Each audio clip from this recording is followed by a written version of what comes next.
touch it, bring it, pay it, watch it, turn it, leave it, start, format it. Pop it, twist it, pull it, flick it, shake it. You think that we connect, that the chemistry's correct. Your words walk right through my ears, presuming I like what I hear.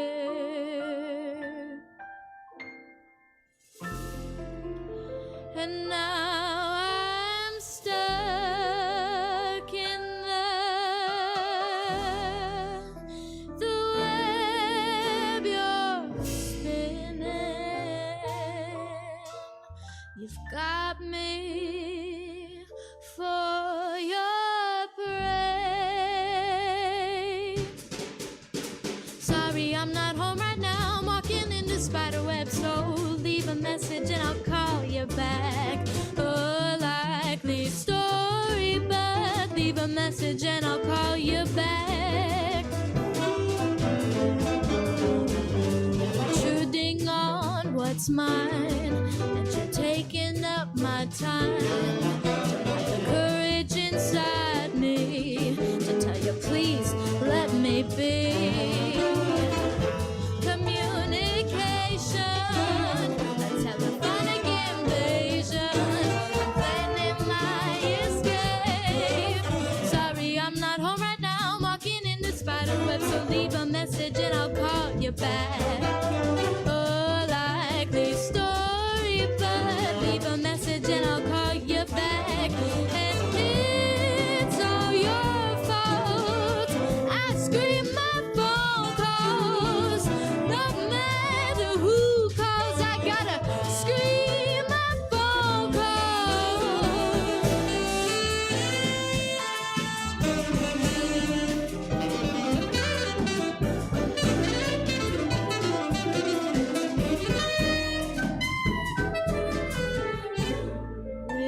It's gone too deep. You wake me in my sleep. My dreams Welcome to the virtual Stab Comedy make Theater. me It's time for middle class film class. 'cause you're Please welcome to your screen, middle class film class. Sorry, I'm not home right now. I'm walking in the spider web, so leave a message, babe.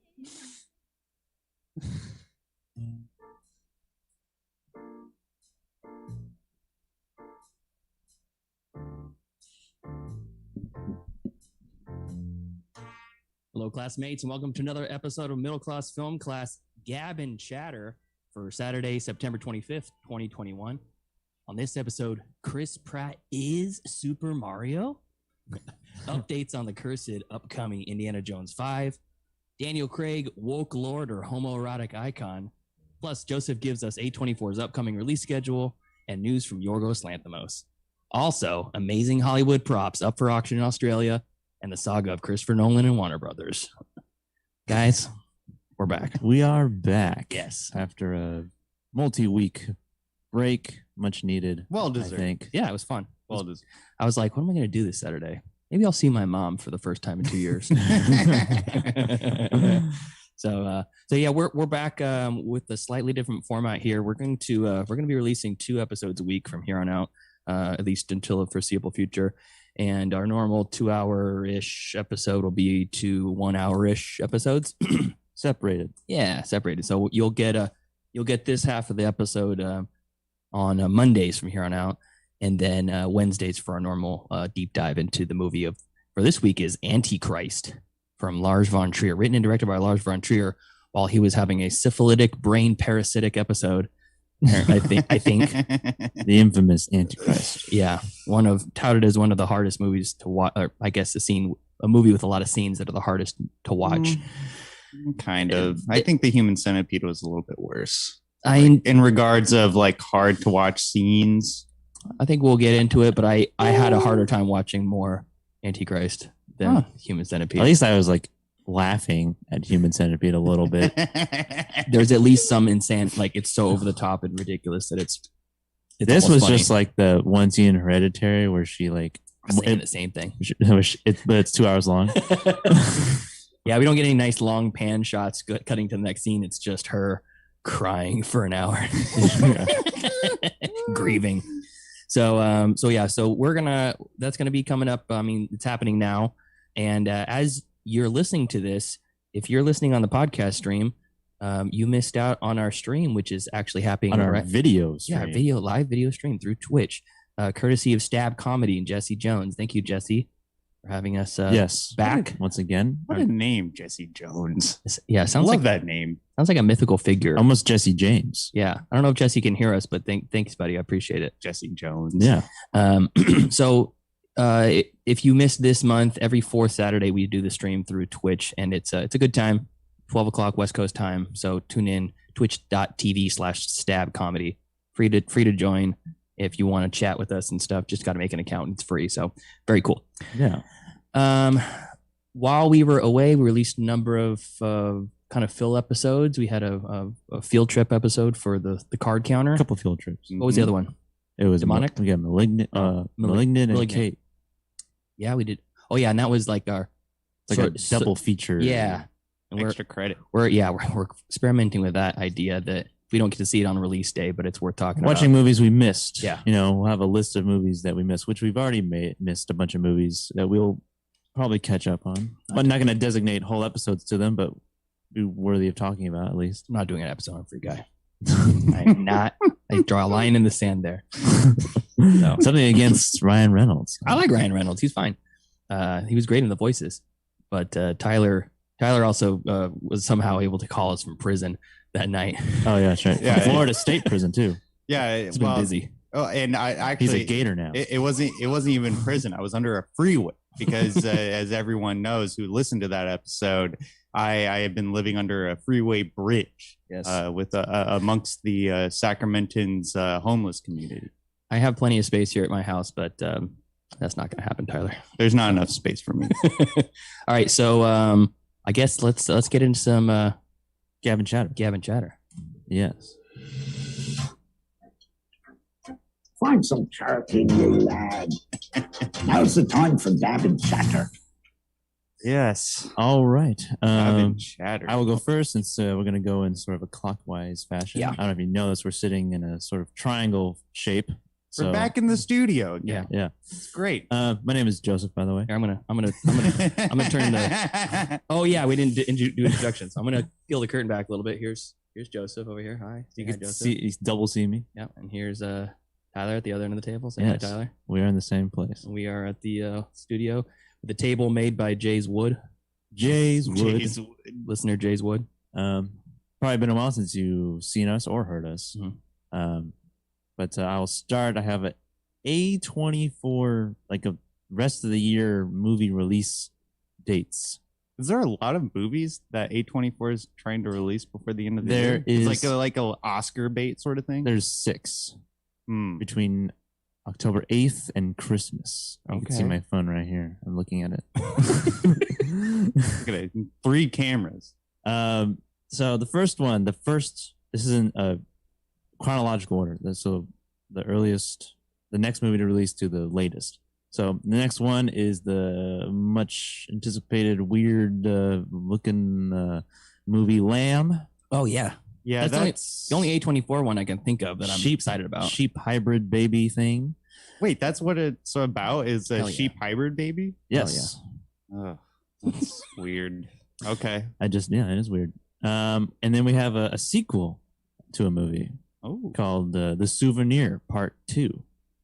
What's the souvenir? What's the first one? I have no idea, but Oh. that's what's coming up. All right, fair enough. Okay. Lamb is coming out on October 8th, by the way. I think same day as James Bond, No Time to Die. it's kind of that's. And my 5-year wedding anniversary. Oh. You know, it's funny. I always think like people are saying like, "Oh, I'm not going to see James Bond. I'm going to see Lamb." Like those like Well, I'm pretentious sure there are- people I'm sure like there are- James Bond. I'm Like sure there are people like that. Yeah, I know that I can recognize that James Bond's not everyone's cup of tea. So Yeah. Anyways, go on. So we have next another anticipated follow-up to Joaquin Phoenix's acting career as Mike Mills' Come On, Come On. It's coming out November 19th. I've never heard any of these. Yes, it's like that one's a little bit more of a looks like a more of a wholesome type movie. Joaquin Phoenix plays like an uncle, and he's like just hanging out with his nephew and his sister. Cool. Yeah, I'm in. We have this next movie coming out called The Humans, November 24th. Oh yeah, that's Amy Schumer's in that. Yay! Which I hate Amy Schumer quite a bit. Not a fan at all, but she looked really good. I actually watched this trailer. One of the few that I've watched lately. She's gonna try to do a serious role now. It's got Richard Jenkins in it, and Amy Schumer and a couple other people I recognize. Yeah. God. Looks fucking good. We have the next one, Red Rocket, coming out December 3rd. A dog story. Starring Simon Rex. Dirt Nasty. Yeah. Wow, that's great. This is a Sean Baker movie, director of Florida Project and Tangerine. Oh boy. Yeah. That's gonna be sad. We have an image of Simon Rex from the movie right there. It looks like he's riding a bike. That's just an image from his his daily life. That's from his blog. What the hell? Okay. I know, it looks so weird, right? A guy riding a bike. It's not. Why is that so strange to you, Dad? It's not about that. It's just the facial expression. Like, what is he?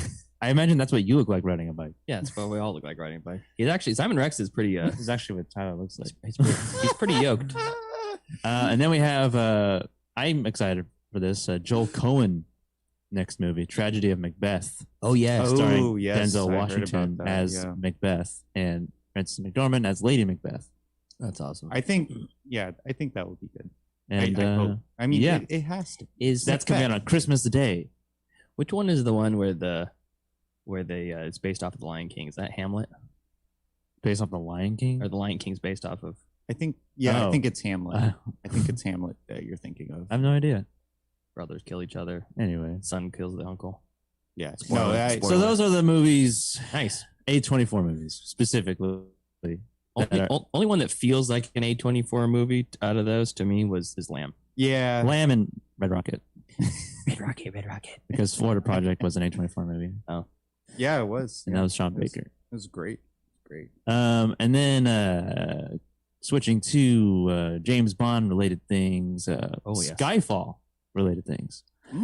There was you guys saw Skyfall, right? Is that the one with Javier Bardem being blonde? Yeah. Yeah.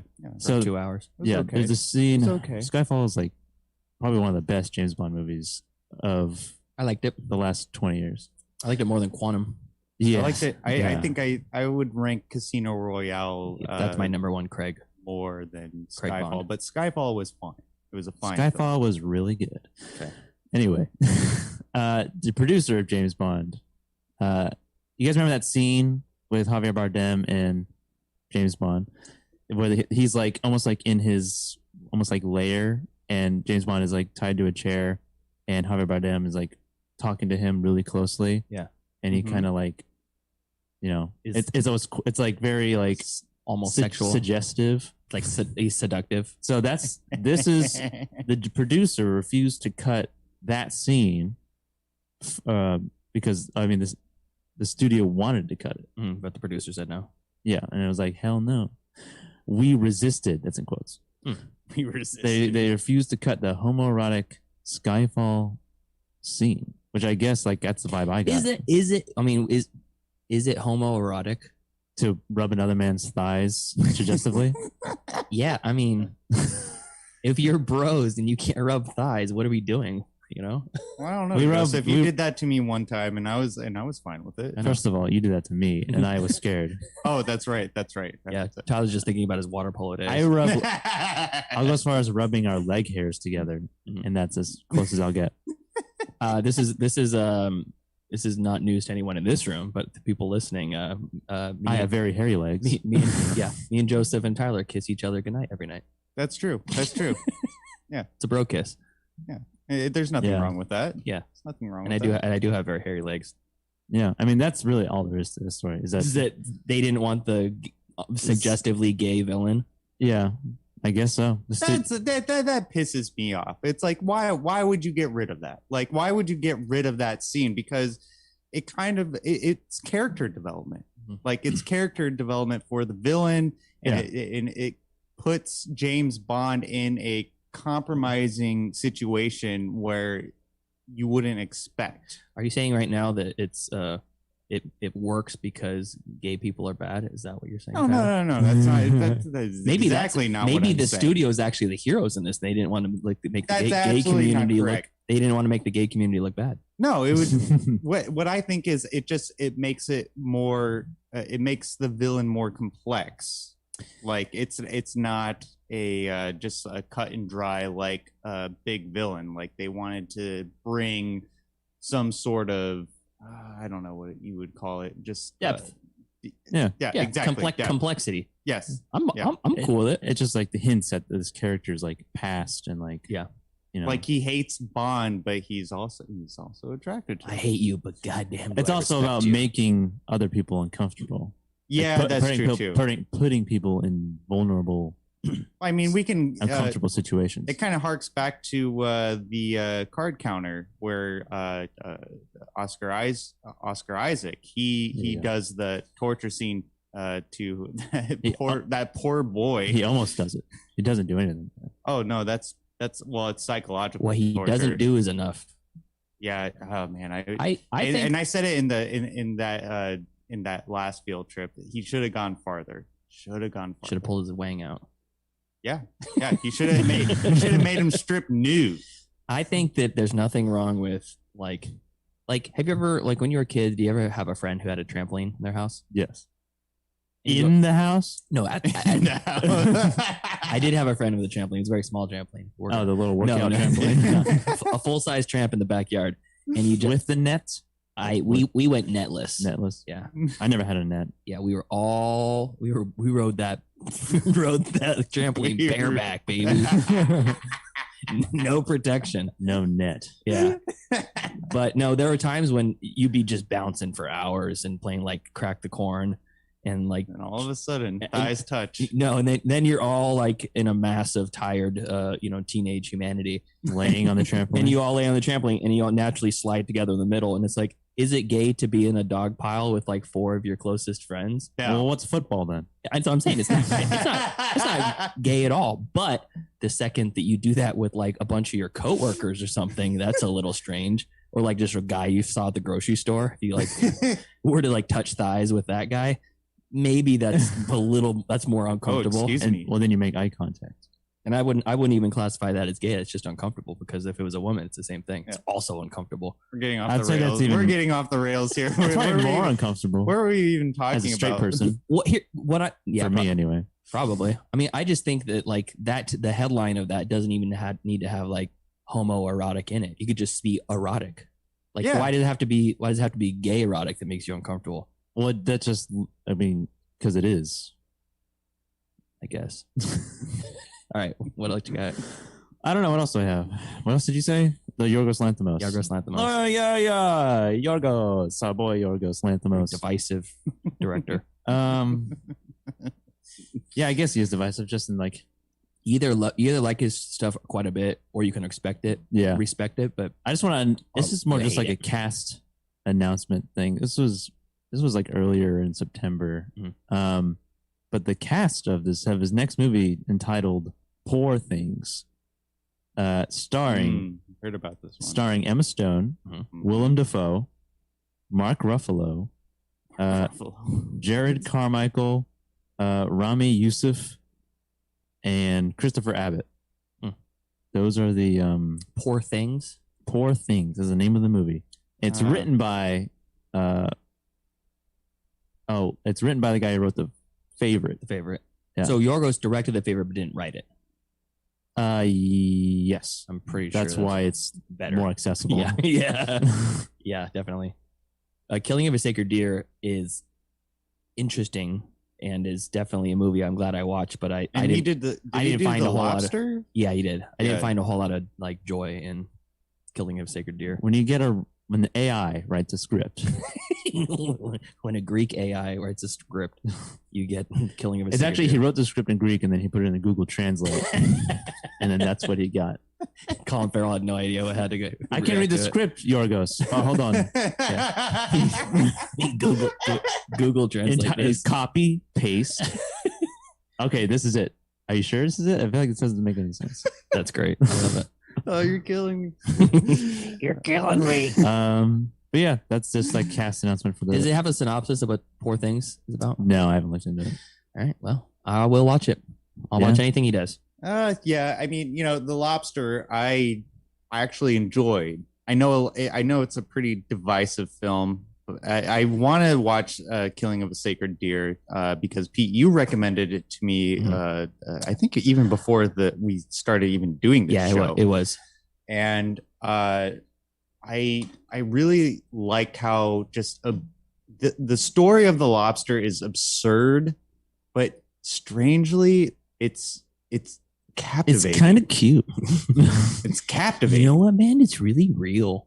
It's kind of cute. Yeah. Tyler, what you got? What stories you got? Oh. We still have streaming picks after this. We didn't even talk about. Oh, that's right. Okay. So my first news story is, this kind of goes into Tyler's rage, sort of. Well, that's time for that. It goes into that territory. So they're doing a new Super Mario's Brothers movie, and unfortunately, I think everybody was enraged. Yeah. Yeah. No. I was more flabbergasted, but go ahead, Tyler. So give us the rage-inducing. Give us news. your initial reaction when you found out. Okay, so first off, Chris Pratt. Crisp Rat. Chris Pratt. Okay. That's the name of his band in Parks and Rec. Is it? Chris Pratt. I don't know. That's funny. Chris Pratt is voicing the voice of Mario. What the hell is that about? Which Mario? What do you mean which Mario? Mario? Literally the titular Mario character of the Mario. Brothers. The movie's going to be called Mario, by the way. Just Mario. No, it's called. It is. It's called Mario. Oh, that's sick. That's not true, Tyler. I'm sorry. So Chris Pratt. So this is the reason why I'm upset is because I feel like they should have gotten a Italian voice actor, Actual Italian. Yeah, for Mario, Not Republican Chris. Yeah, like I don't know what the producers were thinking about having Chris Pratt voice. What he's gonna do some sort of stereotypical Italian voice. I really hope that they lean super hard into Who do you stereotype. Who do you think voices Mario? A white guy, a non-Italian white guy. Tyler. I actually. Do you know who voices Mario? I don't. It's an old white man, Yeah, non-Italian white guy. and he's in the movie. Yeah, he does a bunch of cameos. Hey, he's in the movie. He's in this movie Mario. that Chris Pratt is playing Mario, and he's not. And this guy who voices Mario is not playing Mario. Well, I had no idea. Well, Tyler, tell us who the other casting choices are. Okay, so Keegan-Michael Key is going to play Toad, which I think will be funny. Like, I think that was a really funny. Keegan-Michael Key and Jordan Peele were my two favorite parts of Toy Story 4, which I watched this week. Those two. Watch Toy Story 4. Toy Story this 4. week? They were so fucking good in that. Okay. Charlie Day is going to be playing Luigi, which, I think he'd be better as Toad. You know what? That's not a bad idea. Yeah. That's not a bad idea. Toad's a warrior. So Charlie Day is going to be playing Luigi. Chris Pratt's going to be playing Mario, which is kind of, it's just weird. Continue. Seth Rogen is going to be playing Donkey Kong. Like, what? I don't know what the hell these the producers were thinking. Like, here's my gripe about it. Why do I want celebrities doing a voice of Donkey Kong? Literally has no words. I don't want to hear Donkey Kong talk. This is the Dilbert argument. I don't want to hear Donkey Kong talk. I don't want to hear fucking Yoshi talk. I don't care. That's exactly right. Yeah, Mario is a human being. He can talk. Donkey Kong and King Koopa, they just go on the game. Jack That's Black good enough. playing Bowser. Oh yeah. Anya Taylor-Joy is playing Princess Peach, which is fine. Like, that's understandable. She has a great voice for Peach. Cuck. So they're all going to be playing like cartoon like character. Like it's gonna be so like exaggerated. You're Yeah. not even gonna. I feel like you're not even gonna tell it's them. Well, Chris Pratt was great as Emmett Brakowski in the Lego Movie. Yeah, I like, but he just had his regular voice, like essentially pitched up, higher energy. Yeah. I don't know. Like, do we need a Super Mario Brothers movie No. though? Like, that's the thing. It's like we already have the '90s one, which was by all a accounts, masterpiece. by all accounts, a perfect film. Yeah, like it was. It Should was be a. admitted in the Library of Congress. Show me a better movie. It was literally the Blade Runner for kids. Toy Story 3. Blade Runner for kids. Blade Runner for kids. Yeah. Okay. I mean, I don't really care about the whole like not casting a non-Italian versus Italian. I mean, they're just white people anyway. Yeah. I Yeah, What? that was the thing when I was younger. I was like, people like, oh yeah, people are racist against Italians. Jewish people and Italians, and I was like, I thought aren't they white too? You know, Yeah. like if you're talking about like quote unquote white supremacy, They're just like spicy white people, like Oh my like God. Russian, like Chipotle mayo. Oh my god! like Russians are. I don't know that whole thing. our comeback episode, and we're about to be canceled. We're about to be canceled. It's right not now. it's the fact. It's not like a Spicy. It's not anything. Spicy white people. Are you goddamn kidding me? First of all, you're the one calling them Indians, not Native Americans Yeah. or indigenous people. What? Tyler invited me over for When a did powwow just the other day when Joseph said we're not allowed to say that anymore. I had no idea. I'm a human being. I'm still learning. Anyways, I'm going on to my next news story. Okay, please I'm do. pissed off by the new Super Mario Brothers movie. There's no need for it, and I'm goddamn tired of these studios being so goddamn lazy and not doing original stuff. Yeah, Anyways, get Billy West for it. But I'm already. excited for Halloween Kills. no, I'm not. No, I'm not. No, I'm not. and Indiana Jones 5. I am gonna see it though. I'm leading you. I'm gonna see it I though. am. I'm gonna support these filmmakers so they make another one. God damn it! If we all stop watching Michael Bay movies, he'll stop making movies. That's true. Anyways, speaking of films that shouldn't be released, Indiana Jones 5 has a release date Great and segue. cast and more. I'm Oh, yeah. literally going insane right now. All right, so there's not much of details about what Indiana Jones 5 is about. As far as what we know now, they're oh god, they're gonna de-age Harrison Ford. I don't think that's possible. They're gonna de-age. They're gonna de-age It'd be Harrison like de-aging Ford. Mick Jagger. Yeah, it's gonna be rough. It's gonna be rough. So they're de-aging Harrison Ford. What is in Indiana Jones 5? No one knows except that Harrison Ford's in it. Huh? Except that Harrison Ford is. yeah, in it. Harrison Ford is in it. And who's directing it? The director is James Mangold, who did He did Logan. yeah, he did Logan and Ford versus Ferrari. So Mangold's gonna have Harrison Ford fuck some people up brutally. I'm hoping so. Like you know, I've said this famously. Like there should be a rate. I don't know why that garnishes. Famously, a you've laugh. said this. Famously. Yeah, you know, like To our 5 people in the chat. I've always said there should be a rated R Indiana Jones. And I'm hoping Indiana Jones 5 goes more on the violence that it portrays, like much like the Raiders of the Lost Ark, where that man gets mangled by that propeller from the plane. Like I hope they lean more into that. Anyways, there's not much to be said about it other than it's going to be released in July 2022. Tyler already pre-ordered his tickets. Oh, that's right. He has his whip and his hat in hand, ready to go. And his Michael Myers mask for Halloween Kills. Hey, that's not true. I'm not excited for that movie. Tyler, before you go on to your next news story, I need to say something because I've neglected the chat. Okay. We have your mother in the chat. Oh, Hi, Jamie. How are you? Mother. She says she's more enraged about the Lost Boys remake than the Mario. oh yeah, that I am too. Like I'm I should. I'm fine. Have pulled that. I'm news fine story. off it because the first Lost Boys was fun enough, but I don't get as much the hype. I know I'm about to get canceled by Brianna right now, but and then also you got Bruce in the chat. What's up, Bruce? What's up, buddy? He says he thinks that Yorgos is starting to build a Wes Anderson like acting stable with the same actors. Oh, yeah. Colin Farrell. Well, Colin Farrell's on the next one. And he also says that Al Pacino should be Mario because he's more screaming. Oh, yeah. Peach.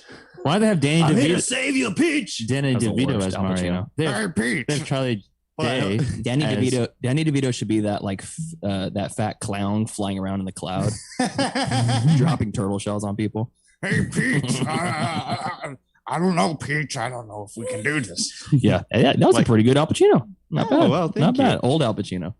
So the cast of Indiana Jones 5, it stars Mads Mikkelsen. Oh, cool. Who's in Casino Royale, the aforementioned The Casino only movie Royale. he's ever been in. Phoebe Waller-Bridge, who was in the Suicide Squad. Wait, no, she wasn't. Yeah, she was. Was she? Who'd Yeah, she play? yeah. She played the general, or I'm pretty sure that was her, right? Like Go ahead. I'll look it up while you. Phoebe Waller-Bridge is in Fleabag. Well, yeah, she's in Fleabag, but I'm pretty sure she was in Suicide Squad. The newest one. Yeah, the newest one. Yeah. Thomas Kretschmann, Boyd Holbrook, who is in the aforementioned Logan, Shawnette Renee Wilson, Toby Jones, and Antonio Banderas. Indiana Jones 5? Yeah. Oh. Yeah. You know who was unceremoniously removed from that list? Shia LaBeouf. Shia LaBeouf. What the fuck? Well, I They mean, rebuffed LaBeouf. Shia LaBeouf. well, after he beat that woman at a gas station, the studios were just like, no, we can't have someone like that. All right, Tyler. What else you got? We're running long. Okay, I apologize. We got a lot to cover. So this is a story that I kind of I was a little triggered by. It says a culture wars lightning rod, exit Craig, enter a panic over woke Bond. Okay, so this story is essentially about how James Bond's exit, Daniel Craig's exit, is going to enter in a new quote unquote woke Bond. Like who's gonna play the next Bond? Yeah, like, and they're just like, is it going to be a black actor or a person of color or a woman, like what have you? And I'm just like, you know what? How about you just don't make James Bond movies anymore? Stop James Bond. Yeah, it's done. It's done. No Time to Die. Yeah, there is no time to die. The time But to die is the now. time to die is now. Exactly. like how about we just we stop like the speculation of like, oh, who's gonna play the next James Bond? How about this, Hollywood? How about this, studios? How about this thing I just said? How about you make a new spy movie, like much like Jason, Spy Kids. like Bring back Spy Kids. much like Jason Bourne. You know, like they made Jason. They did. They And they made stopped. they made the Bourne series. That was great. Mhm. Why do we have to continue this James Bond legacy? Like it's fine. Like, you know, we have novels, we have a plethora of films, including Pierce Bronson surfing like a goddamn Snake Plissken in Escape from L.A.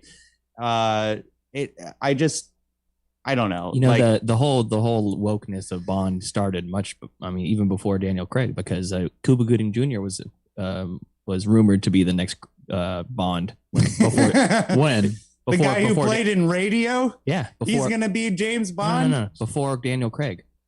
Before Daniel Craig was announced, Cuba was one of the leading prospects. That's insane. They were talking. I can't even see it. because he can't be a person of color. No. That's not exact. That is not what I'm saying at all. I think modern day Idris Elba. Because he's not British. Yeah, he's not British. Well, anyways, you know, like I know we're going on a little. It'd be weird to have James Bond as a hockey fan. I know we're going on a little long. I just wanted to point out that like I'm sick and tired of people like speculating on like, But- what are they gonna do with James Bond? Oh, it has to be woke. It has to be this kind of person, and I'm tired of it. How about you just hang the hat on the hanger and just James Bond had its legacy, and now it's fine. Now Put your let's silencer away. let's get a woman or a person of color to be a spy in their own series. Like, we don't need a James Bond This or is- a 007 anymore. This is what Daniel Craig said, by the way. Yes. Yeah. And I mean, I don't know exactly what his quote was, but You're the one reading the goddamn news story. Why are you giving us a news story? You don't have a quote from the person from the story. well, no, it was just like an opinion article that I wrote. You wrote it? No, I didn't write it. Sorry, He wrote that dynamite headline and he read like I fucking didn't- gold. I didn't write it. God damn it! It's the woke lightning rod, Daniel Craig out. Which, by the way, I'm sick of the term woke. Like, Tyler, we don't have time for By this. the way, Okay. don't even get me started on We're woke. 35 minutes in. I Okay, haven't fine. done my Okay, news, and fine. we have streaming. All right. Stay asleep. all right, Okay. All right, Mike. All right, okay to go. yeah, go ahead. Okay, My apologies. it's fine. Got to keep this shit on the rails. Hi, chat. How's it going out there? How you guys streamers doing? And I forgot we had a chat. podcast listeners alike. Okay, so for my news stories, Christopher Nolan is a character that's come up quite a bit on this show. Joseph's a big fan. I like Nolan quite a lot, and he has been faithful to Warner Brothers pretty much since the beginning, right? After following Was Memento? I think it was Memento. Yeah, I don't know if Memento was Warner Brothers yet, but he's basically been Most of his career has. Christopher Nolan is to Warner Brothers as Brett Favre is to the Green Bay Packers. Brett Favre.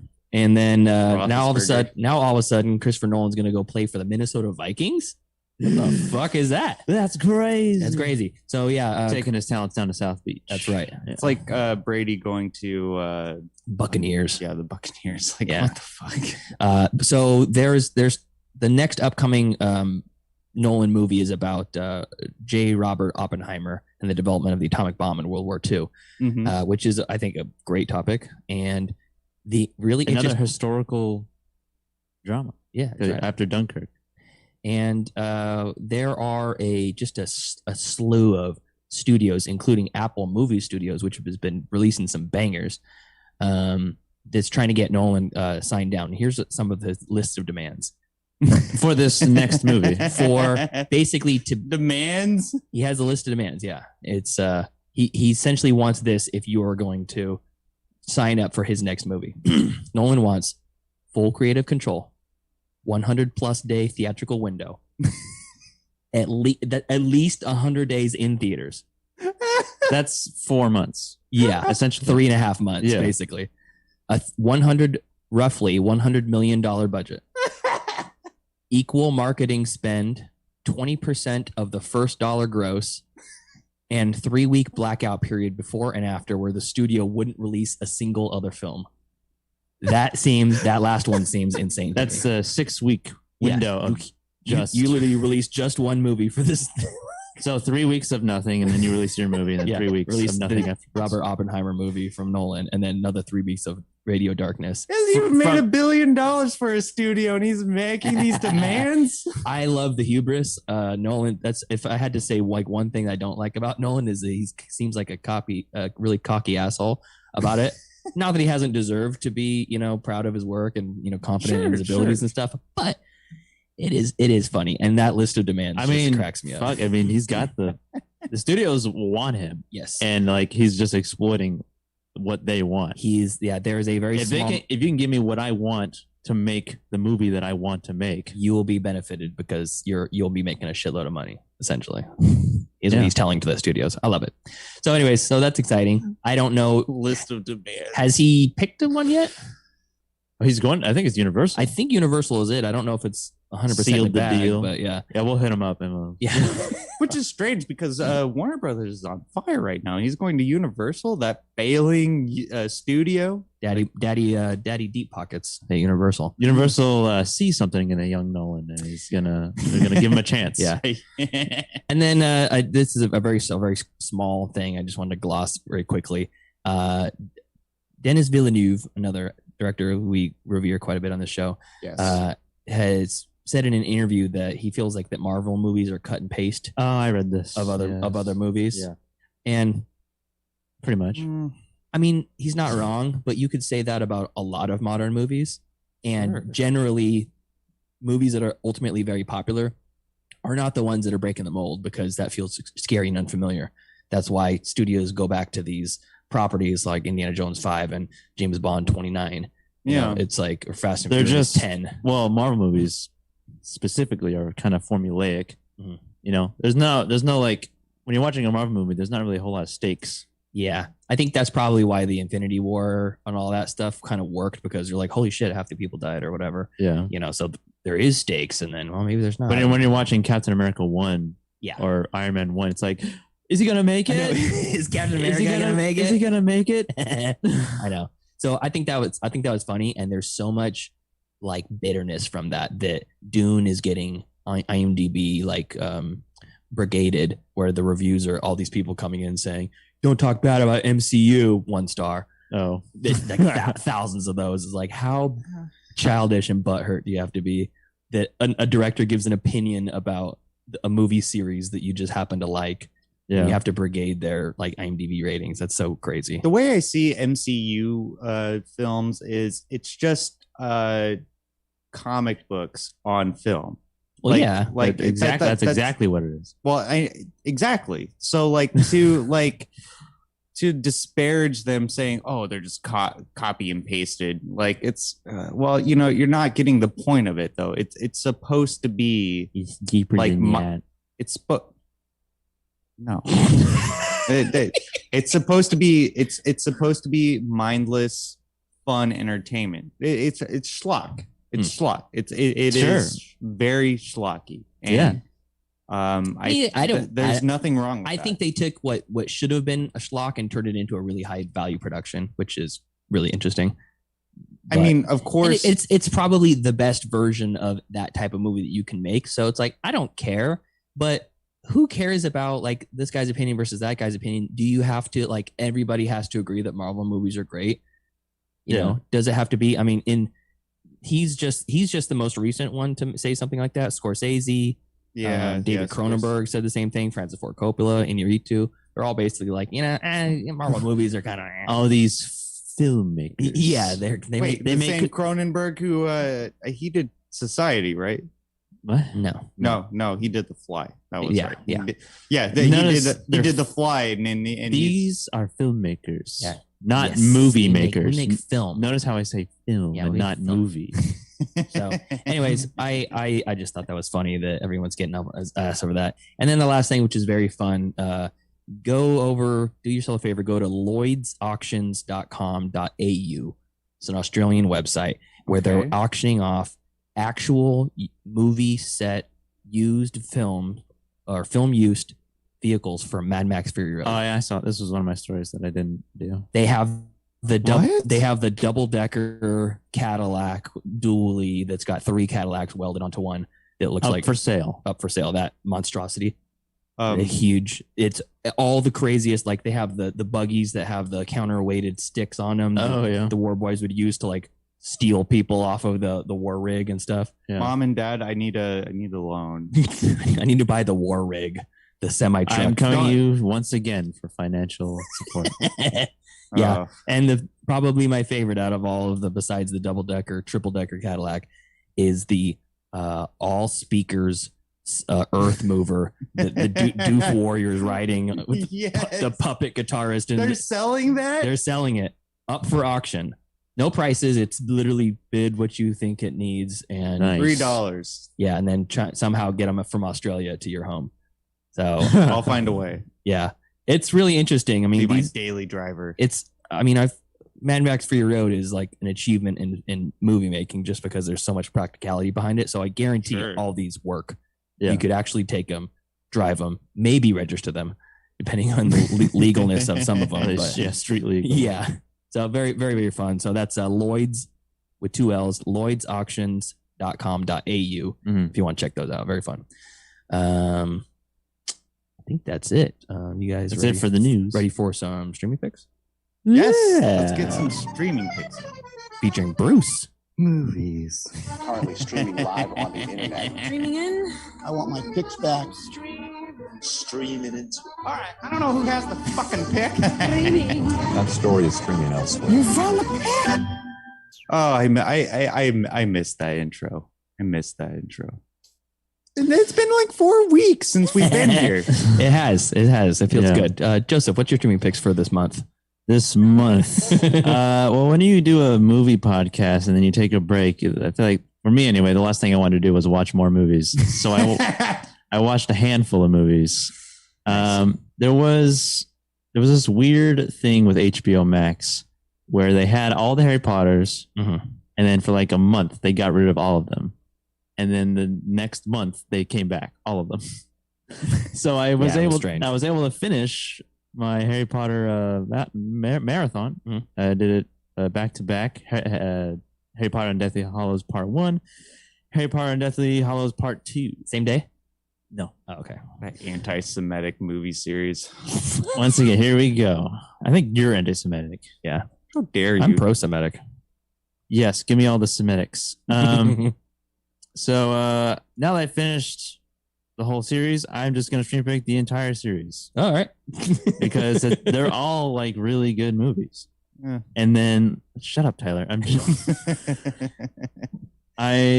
kidding. I'm just kidding. And they just go, they get like, obviously the first one, they're children and like, it's more like wholesome and family friendly, but like from like the fourth one on, it just gets like really dark.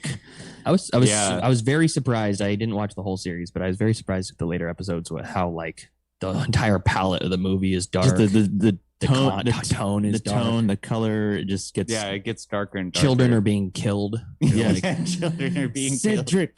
killed. And Deathly Hallows Part 1, Part 2. You know, you have it's all like really, really good, and like the wrap up goes to heaven with Gandalf. So epic. You know, you get to see a little fetus Voldemort.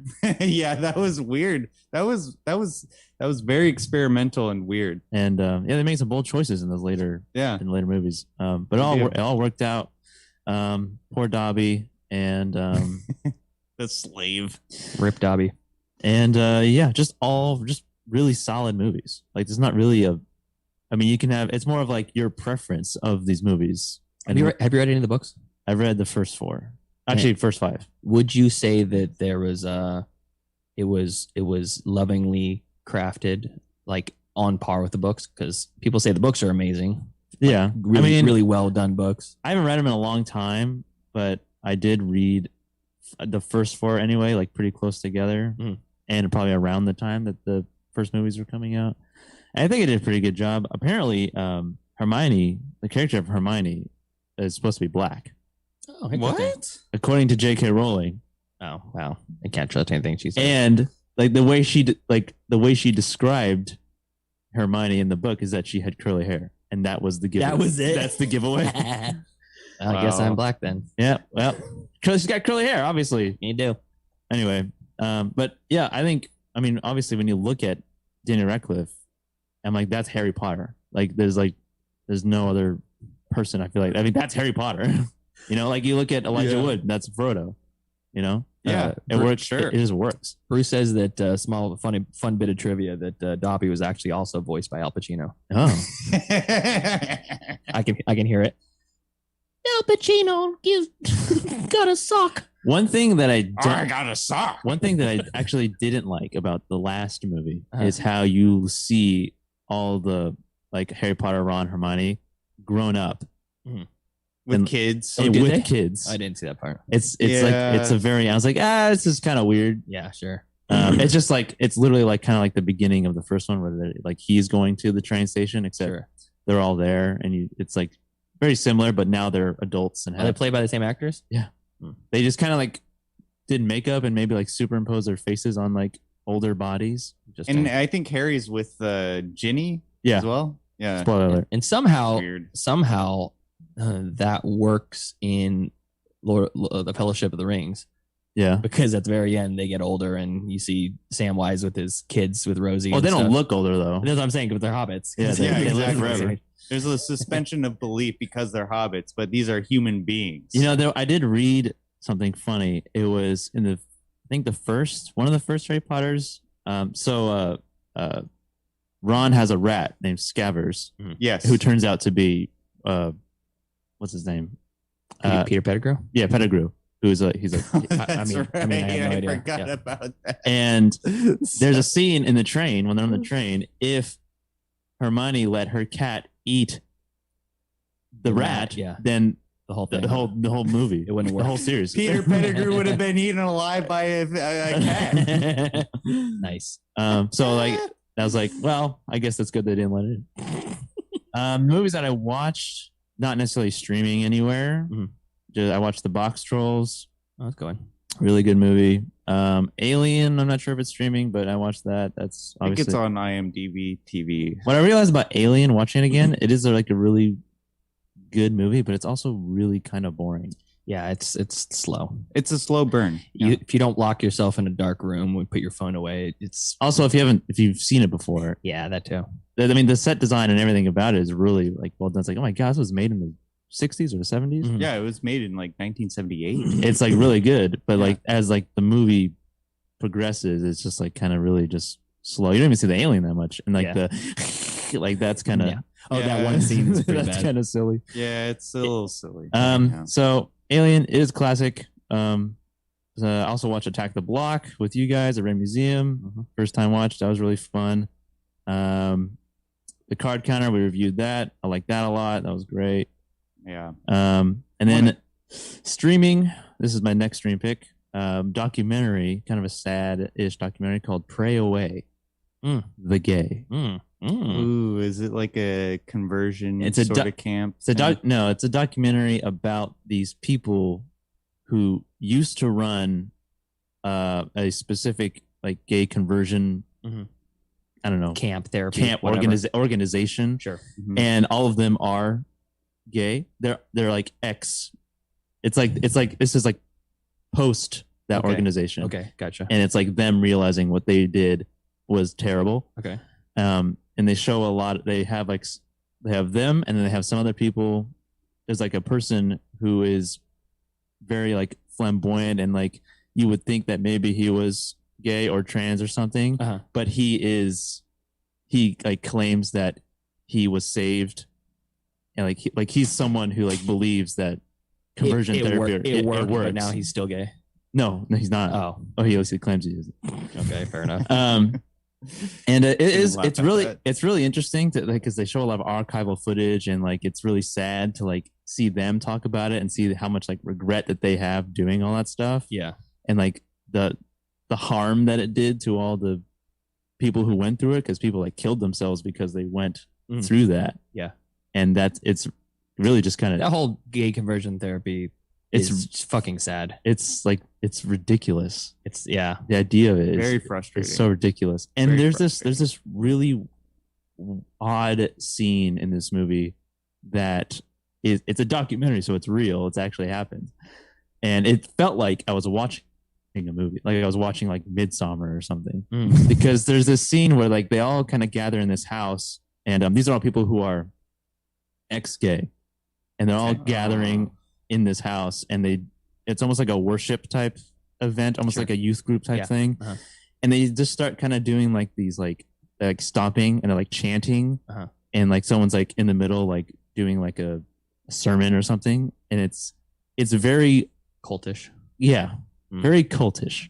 It was like if it was in a movie, it would have been a really cool eerie scene, but this was real life, so it was just weird Can and I- uncomfortable to watch. Can I recommend a companion piece to that? We just watched there was Hulu's Into the Dark series. It's like a whole series of horror movies that are based off of one event or one like holiday of the year. And there's one it was the most recent one of the first season called Pure, streaming on Hulu. Mhm. And it's about a religious camp that fathers bring their daughters to for their daughters to pledge their sexual purity, to like not have sex before marriage. Yeah. And it's almost like a daddy daughter like dance sort of thing, and it has vibes of the debutante ball. Yeah, I was like gonna the say like a Southern debutante. debutante ball, Yeah. except Yeah. that they're not giving them away or whatever.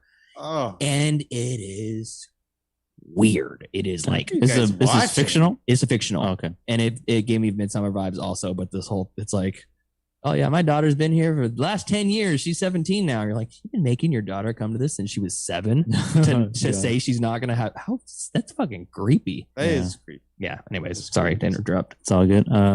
And then after that, watched Malignant. That was trash. And then I watched Kate, which was really good, streaming on Netflix.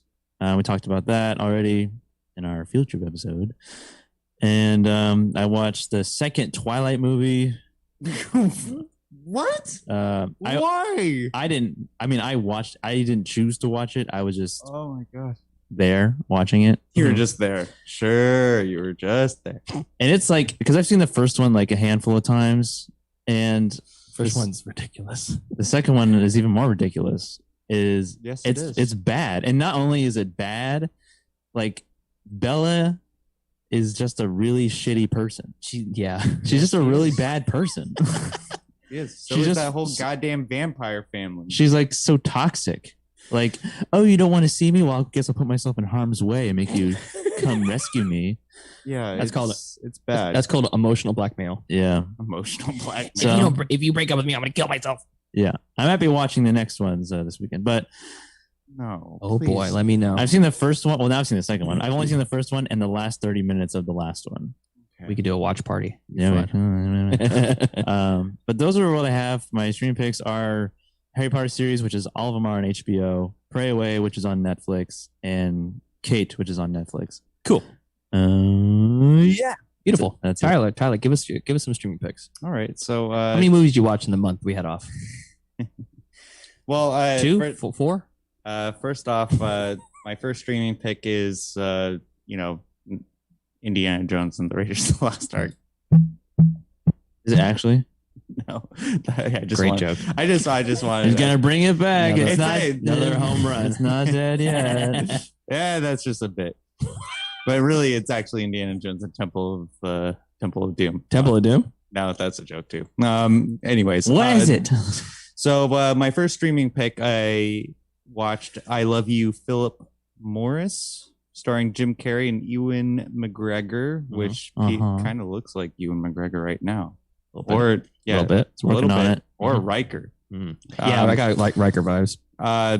Anyway, so "I Love You, Philip Morris" is about it's based off of a true story too, which is kind of interesting. So it's basically this guy Steve Russell. He's happily married to this woman, and he's a police officer. And then he just he's like, no, I'm gay. And then You know what? I'm gay. and then he there's a lot of antics of him like doing cons, and his biggest con in this movie, which is insane. I won't spoil it for our listeners right now, but I really love this movie. It's really charismatic, and I think this is probably one of Jim Carrey's best roles, other than Eternal Sunshine of the Spotless Mind. This movie was kind of all over the place for me, but I still find it memorable. I mean, it's entertaining. It is. I agree with you. It is all over the place. It kind of like goes into a bunch of different directions, but at the same time, I was very much invested into it. Like while I was watching it. So I Love You, Philip Morris, streaming on Hulu. Nice. Second movie that I watched during this break was also streaming on Hulu, Logan.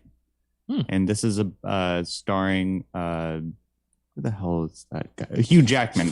I don't know why I was about to say Hugh Lewis. Hugh Jackman. You like Hugh Jackman in the news? Yeah. Hugh Jackman, he stars as the titular Logan, who is also known as Wolverine. Yeah, I was gonna say. So he's Wolverine. Spoiler alert. And this is when Man, I was gonna watch that one too. like the X-Men is pretty much disbanded, or like the original iteration of the X-Men is disbanded, and he's taking care of Patrick Stewart's character, Professor X. Yeah. And he is having Alzheimer's, and with his powers, It's like a brain. What do you call it? Brain degradation or brain. degradation, I would say. Yeah. So degenerative. Degenerative brain yeah. disease. And he's a super powerful psychokinesis. The most powerful mind. I think it's in the movie. The most powerful mind in the world. Yeah. Having a having brain deterioration. And essentially. so like with that though, he has episodes of like causing chaos on society. I love that bit. The he could go off at any time. Yeah. And it just destroys. Chaos ensues. Yeah. And chaos this was so like they go into it a little bit, but essentially like there was like a Holocaust for mutants, and where they disposed of most of the mutants, but Wolverine just like that, huh?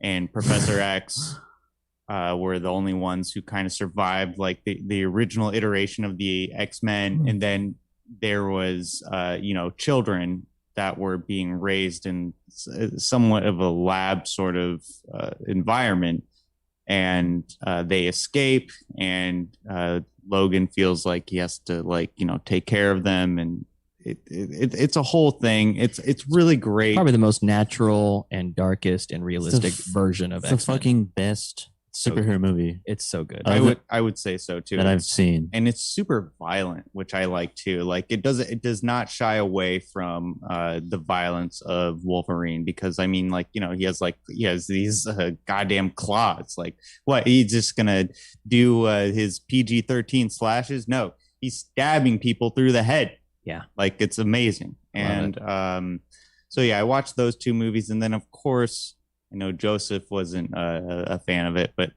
Malignant, I highly recommend that movie. I recommend the last 30 minutes of that movie. Oh, I would disagree. I recommend the first hour of that movie, and then if you want to turn it off after the first hour, then you're fine. Don't disregard what Tyler just said. No, don't disregard it at all.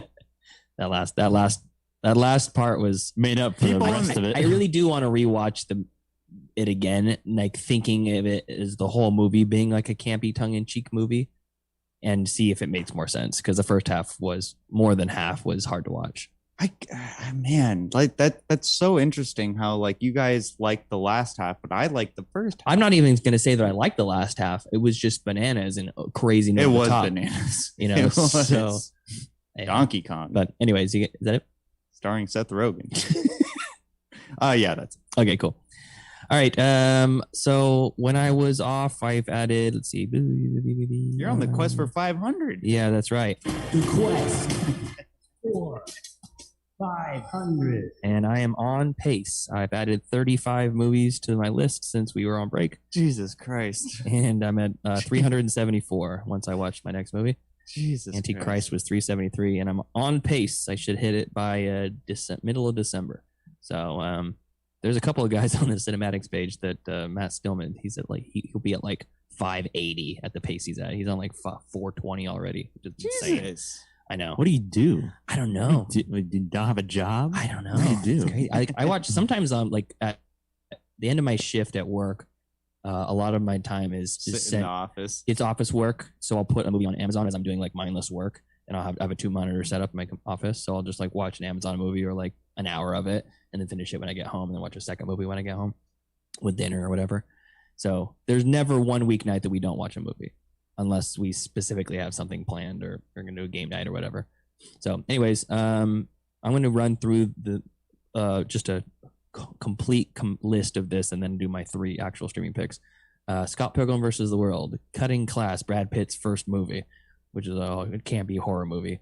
The Little Girl Who Lives Down the Lane, 1976, Jodie Foster movie right after Taxi Driver, fucked up movie. The Final Girls, 2015, Sweet Girl, 2021, which was ridiculous. Started watching Cowboy Bebop season 1. I'm doing the whole season as a list. Vanilla Sky, Cruella, the old Mulan, Attack the Block with you two guys, and Adam at the Red Museum. Airheads, old Adam Sandler and Brendan Fraser movie. The new Mulan, Annihilation, Kate, The Card Counter, Destroy All Monsters is basically like a who's who of kaiju movies from 1969. Oh, yeah. Malignant, Only Murders in the Building, the Hulu series. Howl from Beyond the Fog, which I'm going to talk about in a second. Lula Rich series, it's another Hulu series. They Came Together, Midnight Run, Candyman, the new one, Stalker, Monsters of Man, Don't Breathe 2, which was Toy Story 4 finally got, and Antichrist, and I started watching The Squid Game, which I'll finish season. I watched that. Started watching that last night too. Oh, did you? Yeah, so far pretty captivating. I'm on episode 4. I'm looking forward to it. So that's what I watched since last week, plus my streaming pick of Streets of Fire 1984 on Netflix. Either of you guys know anything about this movie? I have no idea. Sounds like a documentary. It's got our boy Willem Dafoe in it as a bad boy biker that's leather clad with like a he's almost wearing like leather waders like up to his nipples but with no shirt, and his hair is like coiffed into like a double pompadour. Oh man, it's weird. It's 1984, so he's young, and he's scary and attractive at the same time, but he's not a huge part in it. Basically, it's like a quasi musical. It feels like a play, and it's set almost like in like a Johnny Mnemonic wasteland, Escape from New York. Yeah, where all the cars are like old 1950s Mercs and like Ford Fairlanes and shit, but it's supposedly in the future, and the cops don't give a fuck what you do. People are running around with guns, shooting each other, and the cops are like, "Hey, calm down, or give me a bribe." And it's Willem Dafoe is like the leader of a biker gang, and he literally goes and kidnaps a like a performing artist played by Diane Lane, and she's almost like a Britney Spears type. She's having a huge concert in front of tons of people with a super catchy song at the intro, and like 20 bikers just burst into this concert, kidnap her, and take off in front of everybody. And her ex-boyfriend, who is just returning from the war, comes back into town. The war. And has to go save her.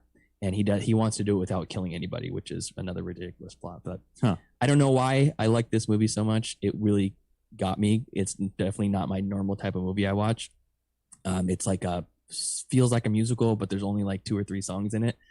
And it's campy. Rick Moranis plays a bad guy, which is strange. Rick Moranis is into this. Kind of a bad guy. He's just a douchey guy. Maybe he's like a sympathetic. Rick Moranis, douchey guy. Yeah, it's very strange. He plays a guy with a lot of attitude. He's like a rich asshole. So that's Streets of Fire on Netflix, still streaming right now. I guess he's kind of a douche in Ghostbusters. A little bit. Yeah, I guess after he gets possessed by Zool. Yeah.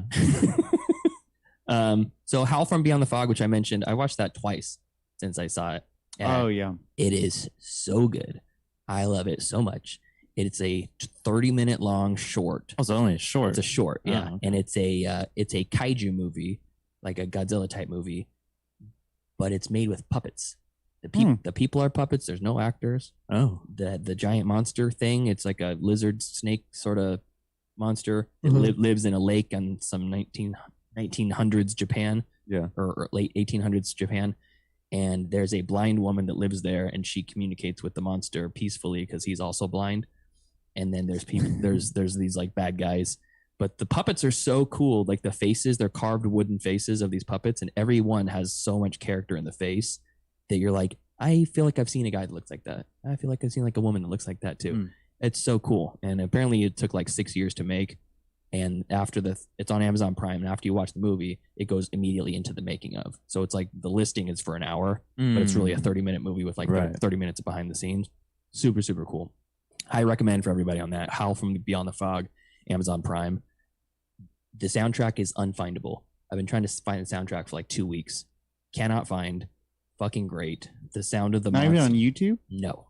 The sound of the monster mixed with the soundtrack behind it is like, it gets my blood going every time so fast. And then I watched another classic, which completely escaped me for a long time. The aforementioned Al Pacino in Dog Day Afternoon, 1975. Oh, yeah. HBO Max. It really was a dog day afternoon. He says that at the end. Do you guys know the plot of that? Yeah, I watched it with my dad a long time ago. It's like they're robbing a bank, and then it kind of just goes wrong. Yeah, essentially it's really wrong. Yeah, it's so it's like Drive then. It's John Cazale and Al Pacino rob a bank together, and this is one of the 4 movies that John Cazale was in before he died, and all 4 were nominated for Best Picture. Yeah. Only 4 credits to his name. All 4 nominated for the Best Picture, and then he died. Unbelievable, but it was really, really interesting and really good. And it's like a weird kind of comedy. Yeah. Like thriller. It's definitely like an action thriller, but it's suspenseful more than anything because they're all stuck in in the this little tiny bank, and they've got like 12 hostages in there, and they kind of become friendly with the hostages, and even gains fans. Yeah, it had weird parallels to Airheads, which is why I watched Airheads afterwards, because I was like, yeah, the people start loving the bank robbers. Yeah, they get the publicized and they start loving them. So really, really weird. But the craziest part, and if you're gonna go watch Dog Day Afternoon, you don't want to hear the interesting aspect of it, which I feel like is a twist, but it ends up being a really main plot point. Hold on. Oh, I wanted to see that. Thanks a lot. If you're gonna watch Dog Day Afternoon, skip forward 1 minute, or if you're streaming, mute us for 1 minute. You find out that Al Pacino is married with kids, and he's not really he still loves his wife and kids, but he also had married a man named Larry, who they have a unrequited love. They drove to Las Vegas to get married, and Larry saw a fortune teller that told him that he was actually a woman in a man's body, and he's deathly depressed and thinks he's going to kill himself if he can't get the money to get a sex change operation. And Al Pacino is robbing the bank for the sex change operation for himself, for his his lover, for his wife, who is Larry. Yes. So that came out of nowhere, and this is from 1970s, 1975, 1975. This is in New Jersey. And I must have missed that part as a kid.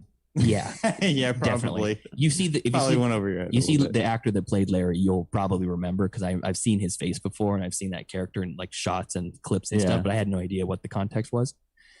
And I've never been more drawn in by the charisma of Al Pacino in his character is very animated. Oh yes, it's so good. Yeah. And then I have another one which I'll talk about later because we're running really late. I really want to spend some time on that I watched just this week, and it's completely stuck with me. That's a teaser for next week, kids. So that's the first half. That's right? Gab Chatter. That's Gab Chatter.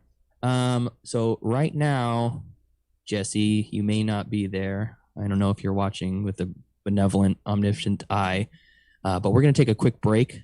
We're going to grab a quick drink, and we're going to reset for the second half when we talk about Antichrist. Antichrist. And fair warning for everybody listening on stream or on the podcast. Well, I guess on stream. Antichrist covers some very graphic and disgusting and traumatizing things. And we're going to talk about those things in more or less painful detail. So just be warned. All right. Can't wait. We're going to take a 5-minute break.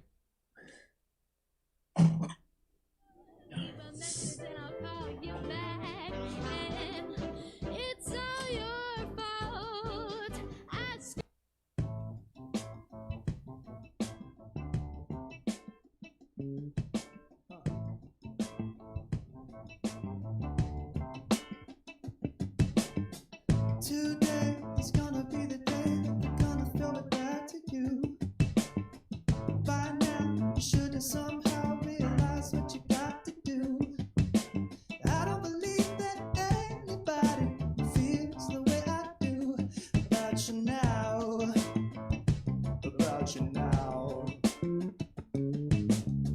Backbeat, the wood is on the street, that the fire in your heart is out. I'm sure you've heard it all before, but you never really had it down. I don't believe that anybody feels the way I do about you now. About you now.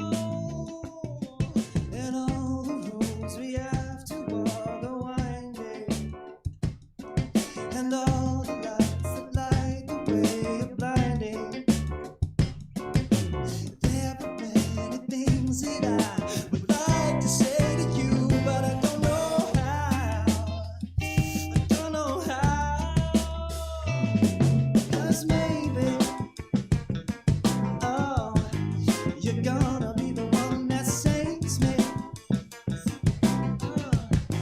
And after all, oh, you're my wonder.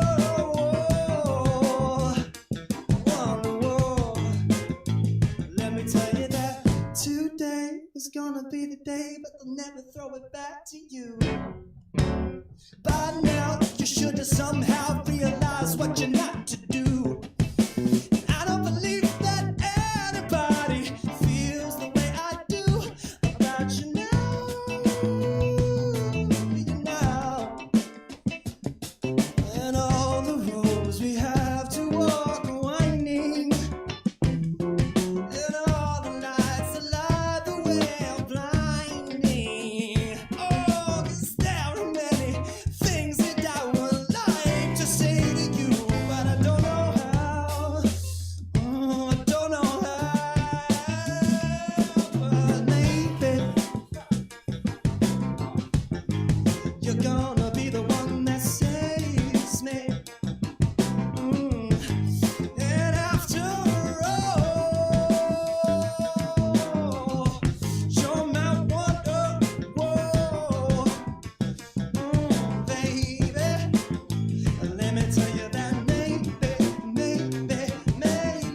think it was outside.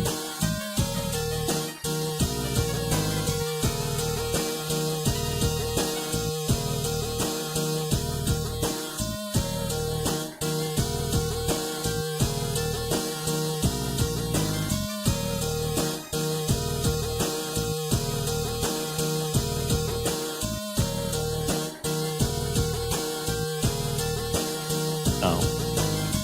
Did he send a message? Okay.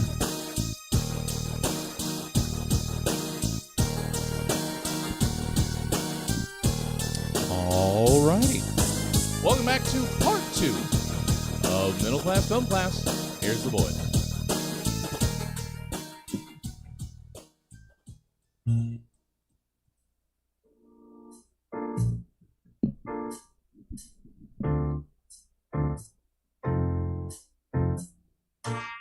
Hello, everybody. Welcome to another continued episode of Middle Class Film Class. I'm your host for Data Pete. I'm Joseph.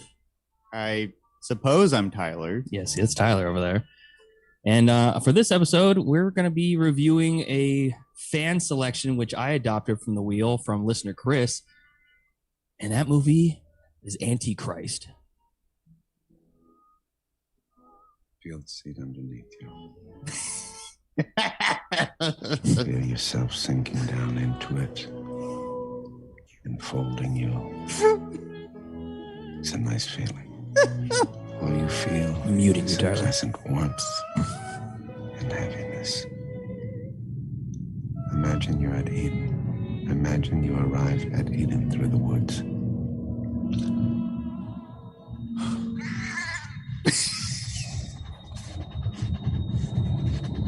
What frightens you? Nature is Satan's church. Do you know what you're saying? You shouldn't underestimate Eden.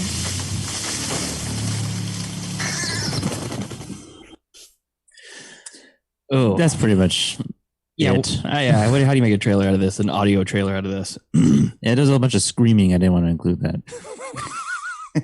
Like the screaming from Hereditary. Yeah. So yeah, Antichrist, 2019, written and directed by Lars von Trier.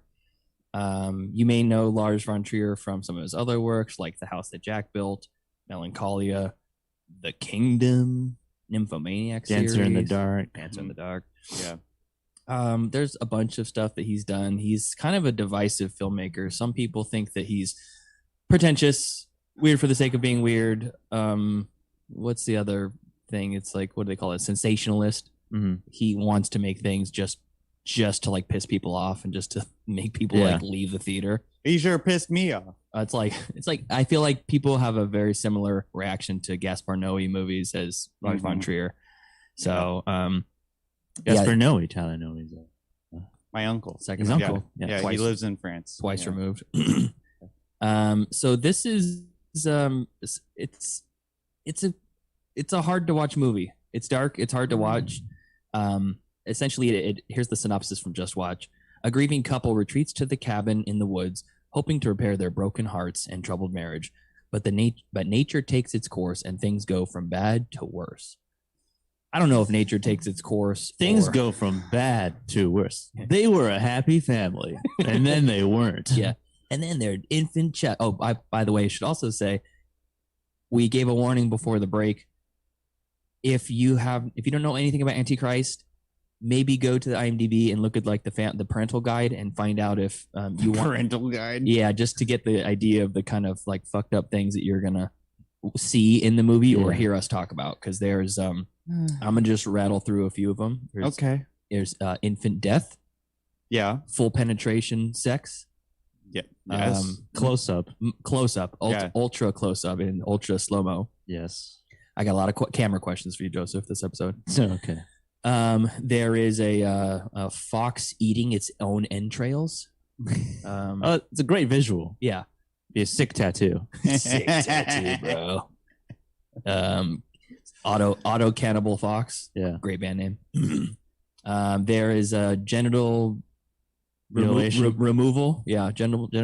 Self-genital mutilation and non-self. Other person. Yeah.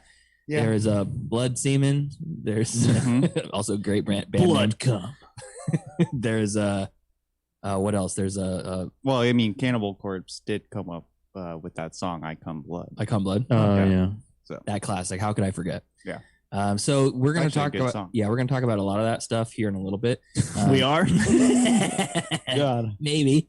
So this is a message from a listener, Chris, who put this on the wheel originally, and I covered this in a previous episode, but he actually messaged me directly and said, "Can you just take that off the wheel? I kind of every week it's on there, and it's got my name on it." And I feel like maybe that was a bad choice. At the time, I thought it was funny, and now I'm like, it's looming over me. That is correct. Which is kind of how Now we're reviewing it. Which is kind of how our week in our podcast group chat has been. Joseph keeps telling us, "I'm really not looking forward to this movie. Really not looking forward to watching this." Yeah. So anyways, Chris wrote me this message about his choice. "Sorry, classmates. I'll keep this short and sweet as I'm feeling the ill effects of going too deep in my cups last night. In his cups. That being said, Antichrist is and was always one of those dog whistle films I would bring up when discussing movies with friends. It's like seeing someone wearing a shirt from an obscure band most people have never heard of and knowing that you and that guy will instantly be best friends. Oh God. If you enjoy Antichrist, you're probably sick enough that in the head that we can hang out and share a beer or 12 with." I admittedly hadn't seen it in probably 10 years, and I put it on 2 days ago in anticipation of this episode, and man, did it not disappoint. From the hardcore sex scenes to even more hardcore sex scenes to the self-evisceration anthropomorphic woodland creatures, what's not to like? It's beautifully shot, it's creepy, it's subtle enough to inspire a rewatch or two, and what's more to say, I give it an A for Antichrist. My only regret is liking it too much. Stealing bits already. Yeah, my only regret is to liking it too much to give it a C for Chaos Reigns. Thanks, Chris. I love it. Okay. So, initial thoughts, Joseph. What was your experience with Antichrist, and what was your thoughts after watching it in full for the first time this week? So yeah, in film school, I had teachers who would like show parts of this movie, and like not like the hard to watch parts. The clip part. Well, not that part. It was brought up, but we didn't watch that part. And I was like, I don't know, I want to watch this movie. And you never flagged put it on a list, thinking like I should watch this. Not really. No, I think after this movie is over, my thoughts are that this movie is terrible and awful, and I hate it. You hate it, and I hate it. How about like the camera movements and the cinematography and stuff? It's not even really anything that's special. Like there's some it's like Lars von Trier shot it himself. You didn't like those like ultra like crazy zoom ins that would transfer into like other things? I guess, I mean, kind of. It was more like a painting. There was like some shots that were like really well composed, but it was like obviously intentionally composed in a way that it was like a painting. And obviously the slow motion shots are really well shot. Excluding the beginning scenes of the movie. But there's some like kind of like I don't know what the thought process was behind it. Lars von Trier, I think, is just like this fucking troll. I think he knows what he's doing. Oh yeah. He knows. He's very sure about He's literally, if you're watching one of his movies, he's literally right behind you, holding your head in place like, yeah, you like that, don't you? You like watching this, you fucking pervert. You sick fuck. You like this, don't you? You're dirty. You're dirty. You're a dirty little bitch boy. Why'd you buy this ticket, you asshole? God. You dirty little mud grub. Your partner's gonna hate you. Gonna hate you for watching this. Little pig boy comes from the ground. He's a pathetic That's little what mud I think. grub. That's what I think he's doing. When like, because I've only seen this now and maybe a couple of others of his movies. I haven't seen like his old stuff or really much of his work. Do you like Melancholia? I did like it. That was another movie that was brought up when I was in film school, and I did watch that one. I loved it. That one's a lot It's better. That one's a It's lot better than Antichrist. I'll tell you that. That one's a much. lot easier to watch, even though it's still hard to watch just because of the characters. Yeah. Like Kirsten Dunst is just a fucking bitch. Yeah. And but I like the story a lot more in that one. And there's some like real. There's an actual story. The too. cinematography in that one is a lot better than this. Think so? I think I feel like he shot on a DSLR. Like you can see the like little jittery camera movements, and I don't know if that's. I mean, that's kind of his style a little bit. I feel like a lot of that stuff where there is some like really fast like moving cameras that like end at nothing. Yeah, and then it would like zoom in on like a bush, and then like Willem Dafoe comes out of it, but not like in frame really. Mm-hmm. Like it's very centered, strange. I almost felt like the way it was shot once you get to the woods in Antichrist was like almost like something was watching them. Like somebody was there. Yeah, almost like you're like it's voyeuristic. Yeah. I didn't like it at all. I hated watching it. I think that there's a better way to tell the story that they were trying to tell, or that he was trying to tell. Mm-hmm. I think could have been executed differently. It was just like really just brutal. Yeah, it was and brutal. Not entertaining. All right, fair enough.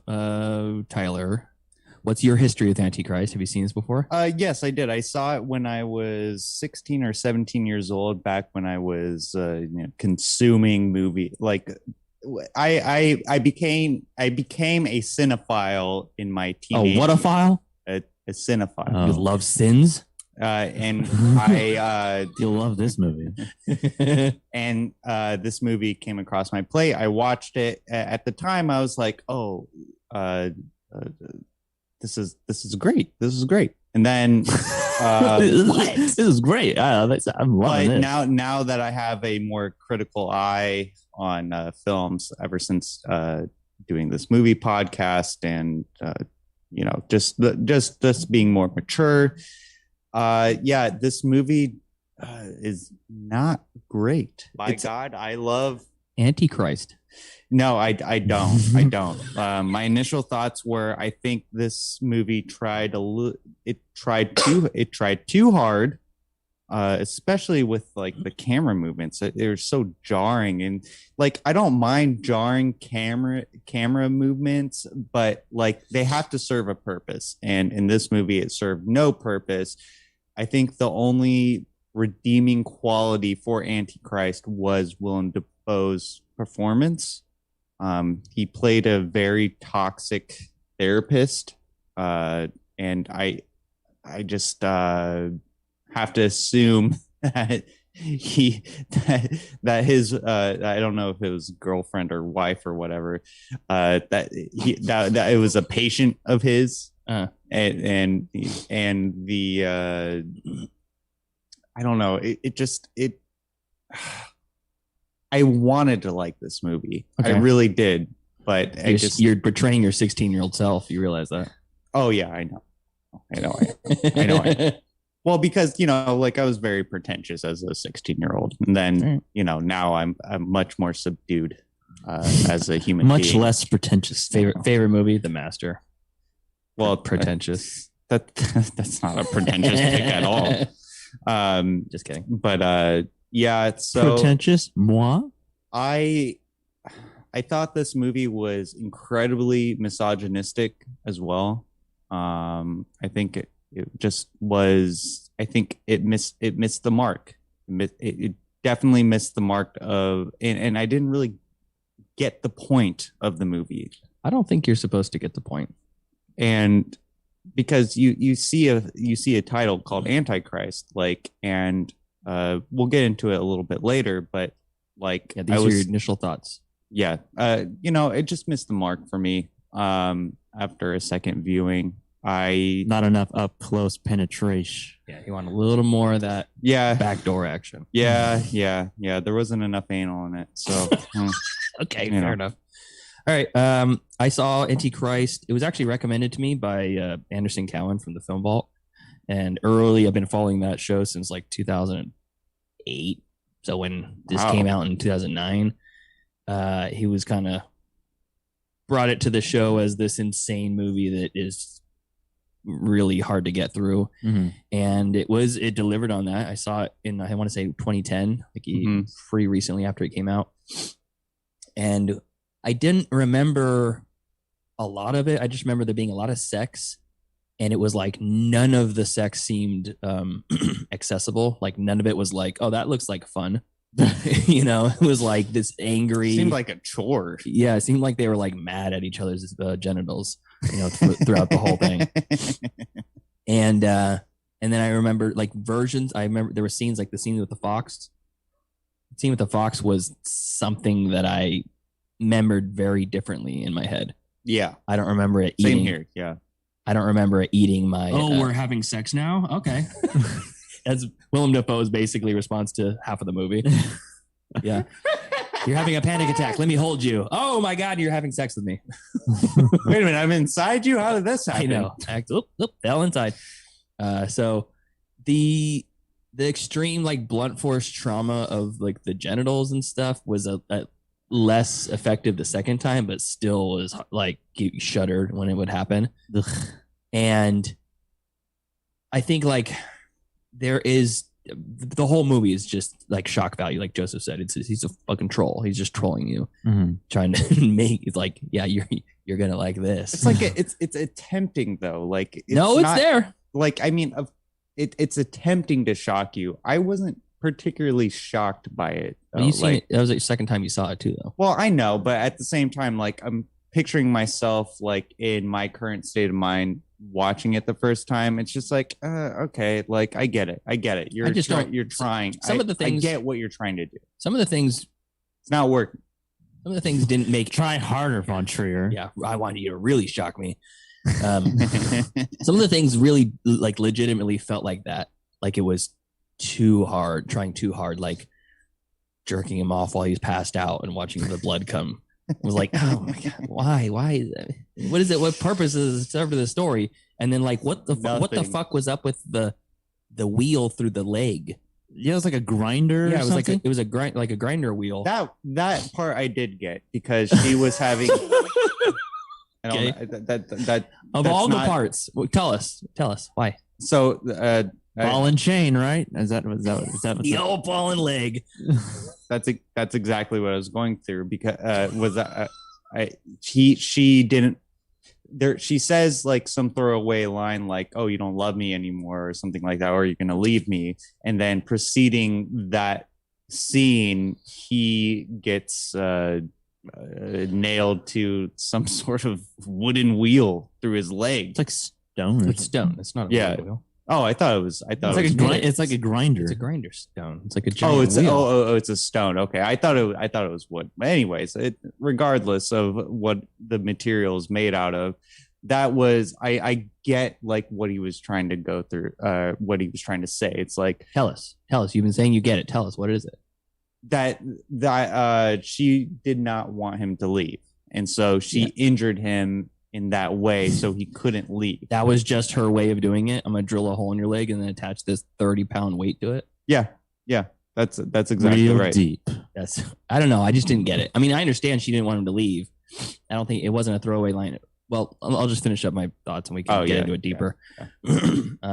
I liked it better the second time, and I actually really enjoyed the camera movements because there is controlled, restrained camera movements and camera like just like shot composition. Like the first 5 minutes of the slow motion sex / infant death is gorgeous and feels very like some unnecessary shots, but you are really, but that's his shtick. That's kind of that's his thing. It's almost like he's showing you all the stuff that other filmmakers are not going to show you. It's like other filmmakers will give you like a dark scene where like the ceiling is lit or the walls are lit or the windows are like low light coming in and there's like curtains blowing and you can kind of see what's happening in the sex scene. Lars von Trier's like, here's Willem Dafoe's dick and is going inside. Well, and it's not even cock. his it's a stunt cock. It's stunt cock. I don't know if that was the scene that they used the stunt cock for or they used other actors. Yeah, they molded it. I was reading about like His piece was too big. What Von Trier does. His piece was too big. Because like the movie Nymphomaniac, which is like you can guess from the title, it's about a nymphomaniac. Yeah, that one is and hard to watch too. She what he did was like he had the actors like simulate sex, and then they had and he made then the he got actors. like and then he got porn stars to actually have sex, and then he like basically like the top half is the actors and the bottom half is the Really? like they superimpose these images together. That's so weird. Is he Dutch or Danish? Von Trier? Is he from Denmark? Von Trier? I don't know. I'm not sure about that. Well, anyways, let me finish. Oh, okay. My apologies. I'm finished. I really, so you can tell that knows exactly what he's doing and exactly what he's trying to achieve. Yeah. And then there's shots later on in the movie that like when they transition to like the woods where they go up to the cabin finally. And it almost like takes this scene of them two talking together and then it just zooms in on like a plant in the background. Yeah. And zooms in so far that the entire screen turns like green and sinew. You can see the sinew of it. And I legitimately was thinking, are those 3 or 4 different zoom in shots that are just like composed together and then edited and cut together where they fade in? Or is that like a super, super long zoom lens that they had on that camera in that tiny room?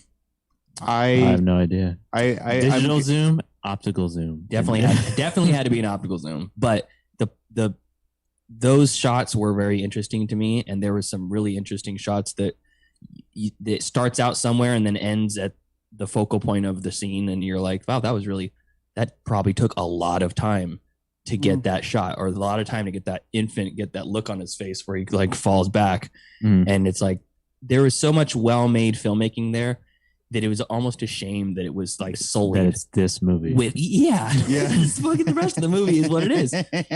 And what annoyed me more or like grossed me out more than the self-mutilation and partner mutilation and stuff like that and the random sex scenes and stuff that were just like aggressive and like rapey was like the animal, like the hawk killing the baby bird. Oh yeah. Ooh, I love that scene. The baby bird getting with the ants crawling all over it. I'm like, they really had to film that. They really had to. And they probably just filmed a bunch of nature scenes until something like that happened and then used it. But it's like, I don't want to see that.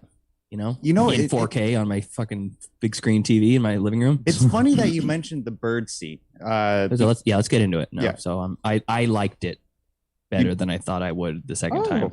And I okay. didn't really like it the first time very much at all. I was But the like second viewing. I was kind of turned off by it, and I liked it. I liked it quite a bit more the second time. I didn't love it at all. And I think it has a place in somebody's the mind. world of cinema. Somebody's list. Yeah, well, Chris's list. Yeah. I could see myself rewatching it, and I don't know what state of mind I would want to be in for it, but I feel like the filmmaking aspect of it was very impressive to me. Maybe that's just because I don't know what I'm looking at, but I tripping on a gram of mushrooms. Yeah, I was on that psilocybin. Yeah. So, all right, go ahead. But anyways, regarding that the baby bird scene where the hawk takes it away, I actually did like that scene because this whole movie is about dealing with grief. Because, of course, at the beginning of the movie, while they're having passionate love in the shower and wherever in the house, that everywhere available, everywhere. The toddler, somehow figures out a way to open the window, and the window opened by itself. Yeah, window got blown open because it was this little snowy storm night, and he got out of his. That would never happen. But yes, the rest of the movie would though. But yeah. Well, wait, you've never been jayed off with blood coming out of you? Well, that's a whole nother conversation. But anyways, I've looked it up on Google. It's perfectly normal. That's great. I'll tell my doctor that. Okay. So anyways, I really like that the dead bird scene, like the dead well, I mean, it's little about bird falling down. It's about as straightforward of symbolism as this movie gets. Yeah. Most of the symbolism is like almost like too many layers where you can't even understand what he's trying to say. But this one, it's like she's grieving for her lost baby. Go ahead, Joseph. What kind of vegan are you? Yeah, you bitch. What are you talking about? And I love the dead bird scene. She's so great. It's the symbolism. She's grieving for her dead child, and then this baby bird, which was too young to fly, falls out of the nest on the ground, and then a hawk swoops it up and rips it to shreds while it's alive. Yeah, and she sees that and instantly re-triggers her. Yeah. So I mean, I like that. I like that. You like the accessible symbolism? Yes, I do. What I don't, I do too, but what I don't want to see it. What I don't like is, like this movie. It's just like the whole like zooming, like the zooms, like the zooming in of like certain things is just it's jarring and it feels very amateurish. What felt amateurish to me, I didn't feel like that felt amateurish at all. I feel like just like Gaspar Noé, he tries to fuck with the audience's head by just making certain camera movements and sounds and light flashing that makes you literally sick. Yeah. Lars von Trier is not a fucking idiot. He's probably doing something very similar to that. But what felt amateurish to me was the digital filter they lay on top of it when she's walking through the woods. Sometimes it was a little bit like, distracting. It's like the bubbly sort of. I could have done without that. All this like expertly shot stuff, and then there's like this weird. You mean like the slow motion stuff? No, where every once in a while when she's walking through the woods early on when they get into the cabin, she's out on her own or like running off, and you can see this like wonky, woozy wazzy sort of filter over it. It's subtle, but when you see it, you're like, I know exactly what you're talking about. It kind of how like in Midsummer when they take shrooms, everything kind of moves in weird ways and people get bubbly. It was like that, but it was a 2009 effect. It looked like a Final Cut Pro effect, just a filter that comes preloaded into it. I thought it was really interesting too that they decided to have a therapist in a sexual relationship with a patient. No, that's not it. They were husband and wife, that was the patient. Oh fuck me. That was. I can't give my opinion. Now they were together. You're either married or dating, and once the grief comes, he starts talking to her and says, "This is normal. You need to deal with your grief," and blah blah blah. And she says, "We all know that you're a therapist, but you can't talk to me like one of your patients." And then he tries to get her to go to do this and do that and whatever.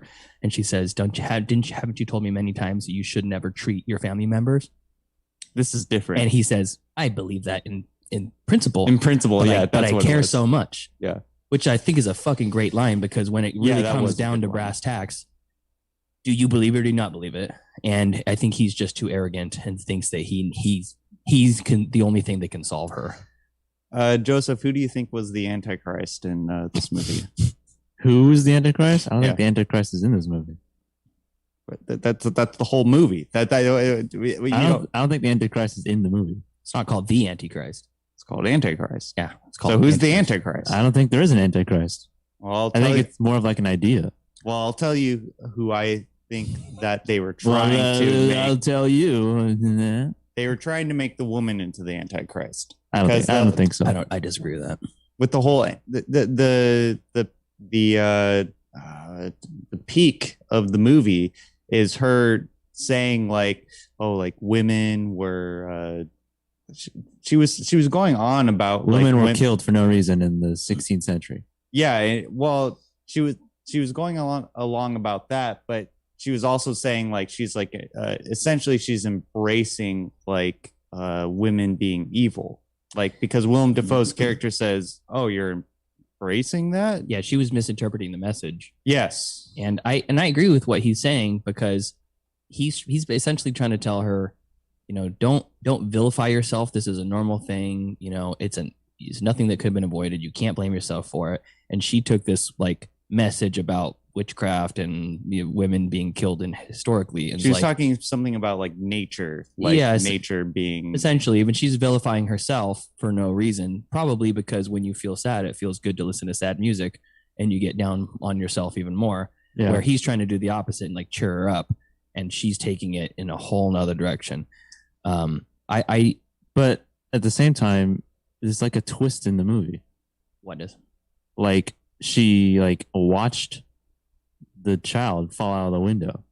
Yeah, she saw it happen like from the bed. And there's like a point where, like near the end of the movie, where like she's like almost like revealing like her plan that she had. Like she's pretending to cry, and then she reveals to Willem Dafoe's character that like she wasn't actually crying or anything. Like she was like acting as if she was crying. I don't remember that part.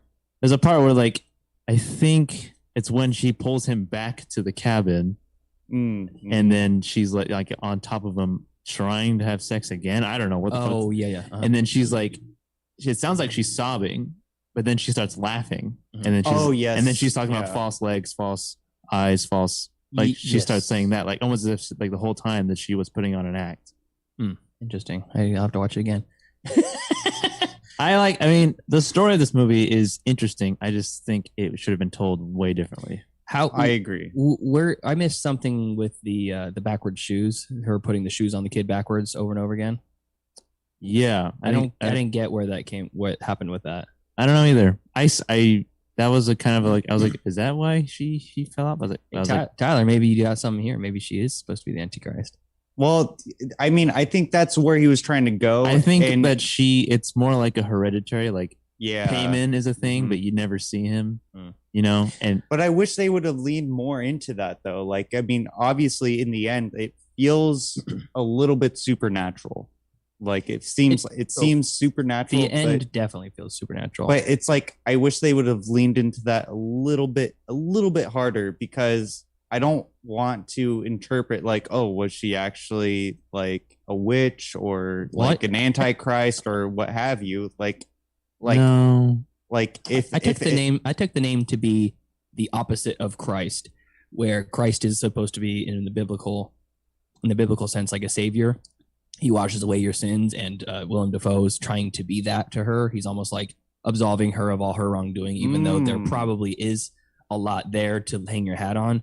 She was not the best mother. She put the shoes on backwards. She watched him as he died, didn't say anything, or we didn't know about it as an audience. Yeah. And who knows whatever else bad happened. And he's just saying, no, you can't blame yourself. It's okay. And it ended up his whole like therapy version, whatever the fuck he thought he was trying to do to solve her, turned her into a literal killer. You know what I was thinking too is like his Willem Dafoe's character's way of grieving his loss of child was becoming a therapist too, which I liked, because like I remember there was this one line where we said, you're not supposed to treat me like your patients, and he's like, well, yeah, in principle, but like I feel like he was reverting back to his training as a therapist, mostly to grieve in that way, like he's grieving through his work rather than like, you know, grieving as like a human being,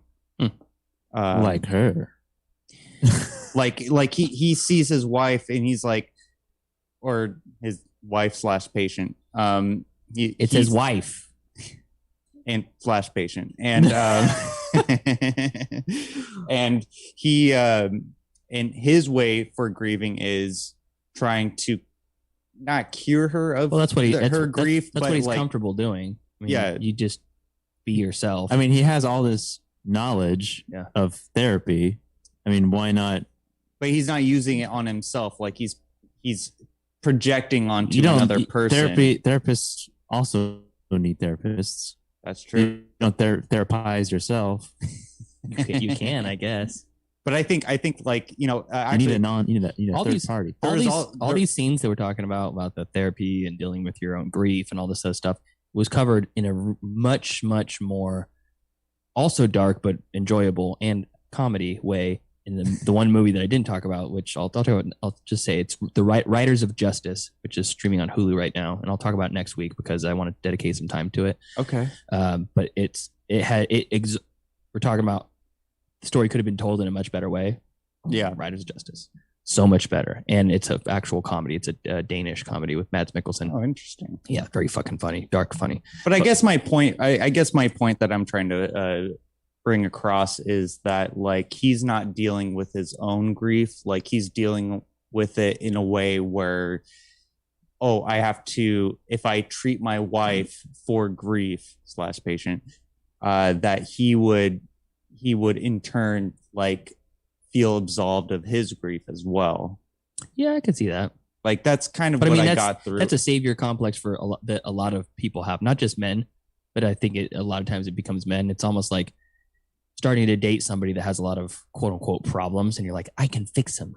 I could be the one that changes all this, and it's maybe foolhardy. Maybe that's just bleeding heart mentality or whatever, or maybe it's just foolish. But yeah. The other part of this that really fucked me up more the second time was her, and how dare you, Tyler? What do you mean, how dare I? How dare you? The one redeeming factor of this movie was Willem Dafoe's performance. He didn't do shit. This is probably the least he didn't do shit. This is probably like he carried this movie on his back. His most subtle performance. This is the most subtle. He could have literally been swapped for any guy with a giant dick in Hollywood, and her performance. I'm shaming myself for not having her name off the top of my head. Charlotte Gainsbourg. Holy shit. That portrayal of grief. Watching her like have a panic attack on the floor in the bedroom and the bathroom and the living room of the cabin. I'll say Toni Collette did it better. No, this was fucking intense. This was amazing. She did it better. Toni Collette was fantastic. This is, if I had to say, the realest portrayal of a grief-stricken mother and a real panic attack was exactly this. And maybe a little bit over the top in some of the scenes, like where she's smashing her head on the toilet and stuff like that. I think that's felt more like a possession. I probably shouldn't be laughing at that. Yeah, you probably shouldn't. But that was intense, and that was hard to watch at times because I've been with and around people in midst of panic attacks in real life, and you almost feel like there's nothing you can do. I know. I'm sorry about a few nights ago. That was kind of weird. It's totally fine. Just apologize for laughing at panic. It's mental disorders. So, anyways, but yeah, that was hard for me to watch. It feels like an intimate thing between two people or just one person and her own grief, and that was rough. Well, let me ask you guys this: what was the hardest scene in this movie to watch?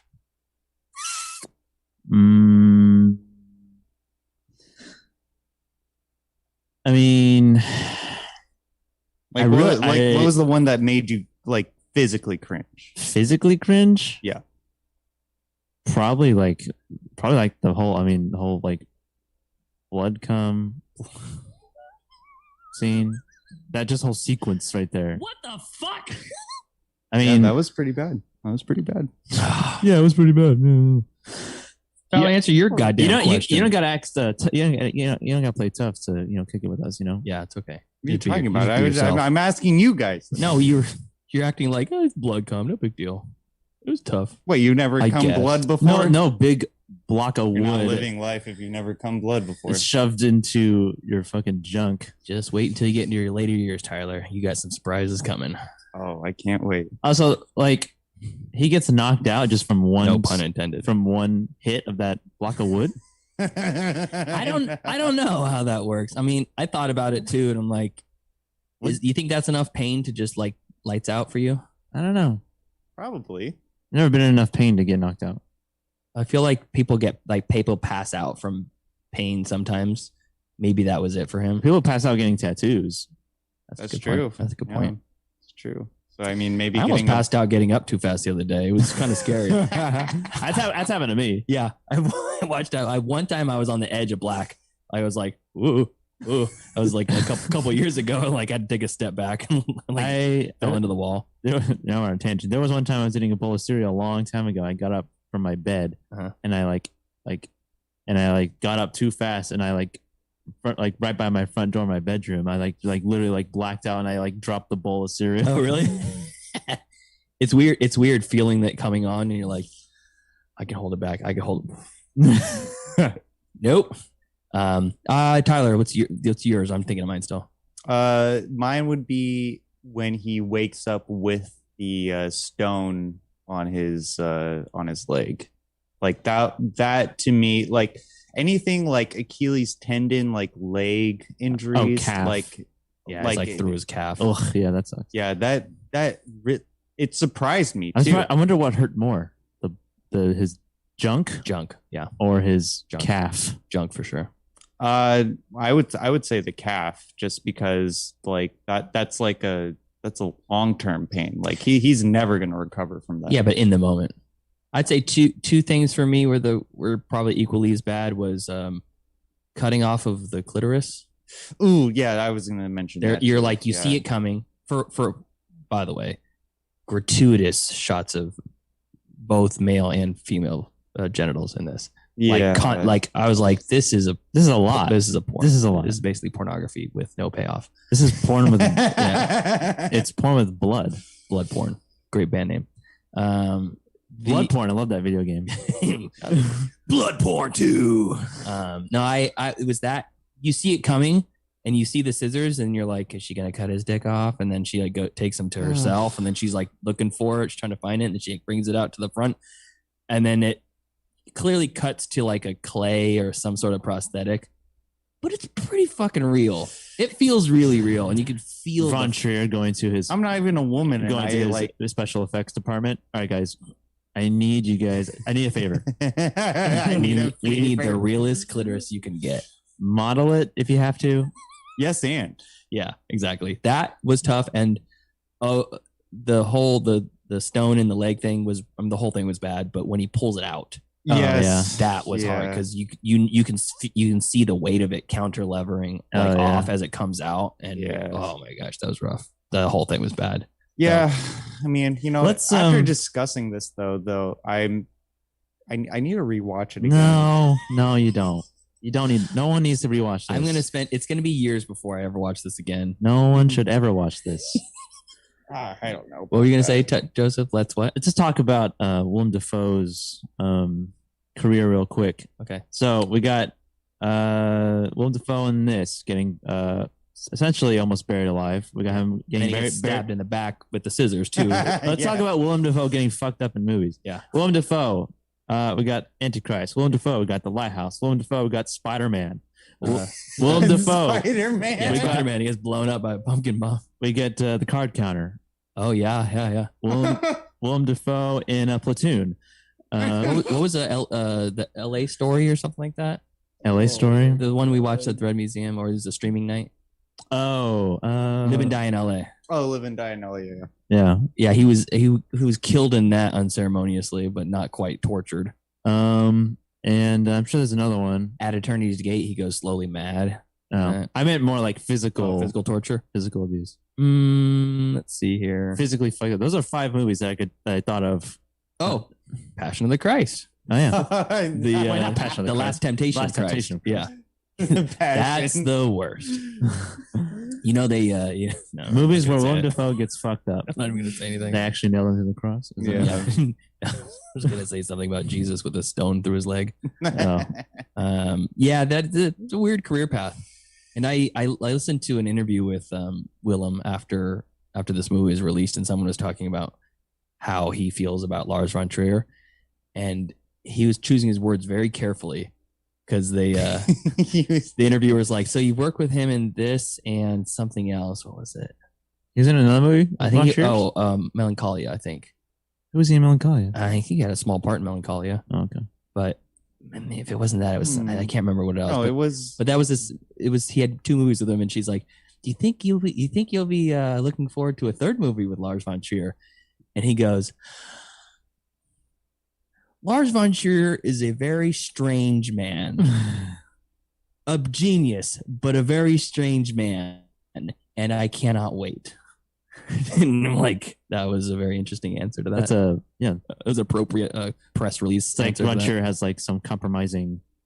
He's got a PP tape. He's got a fucking. He's got. That's how he gets these actors in his movies. Yeah, he get acquired. He's like Nardwar. He gets all these. Get all the dirt on him. Yeah. My favorite of all Willem Dafoe's performances is the angelfish in Finding Nemo, Gil. Oh, I love it. So good. Never Is stab me. Is that even a performance? Yes, absolutely. Why wouldn't it be a performance? Because he's voice acting. You don't perform when you're voice acting? Singers are not performers? No. Okay. All right. Look at this sing shaming over there. You're gonna die on that hill. Yeah, your anti-wokeness is very visible right now. Thank you very much. Yes. Yeah. Anything else you guys want to talk about? No. Well, not really. Like I really was trying to think it's of a yes more. or no question. Oh, okay. kidding. Well, it's interesting you say that actually because actually say no, but let me talk for another 10 minutes. No, I wasn't gonna. I really was trying to find like more points to talk about. Yeah, the symbolism is there. I appreciated it's it somewhere. but it didn't really hit me as much as I wanted it to. So that's all I. What'd you want more out of this?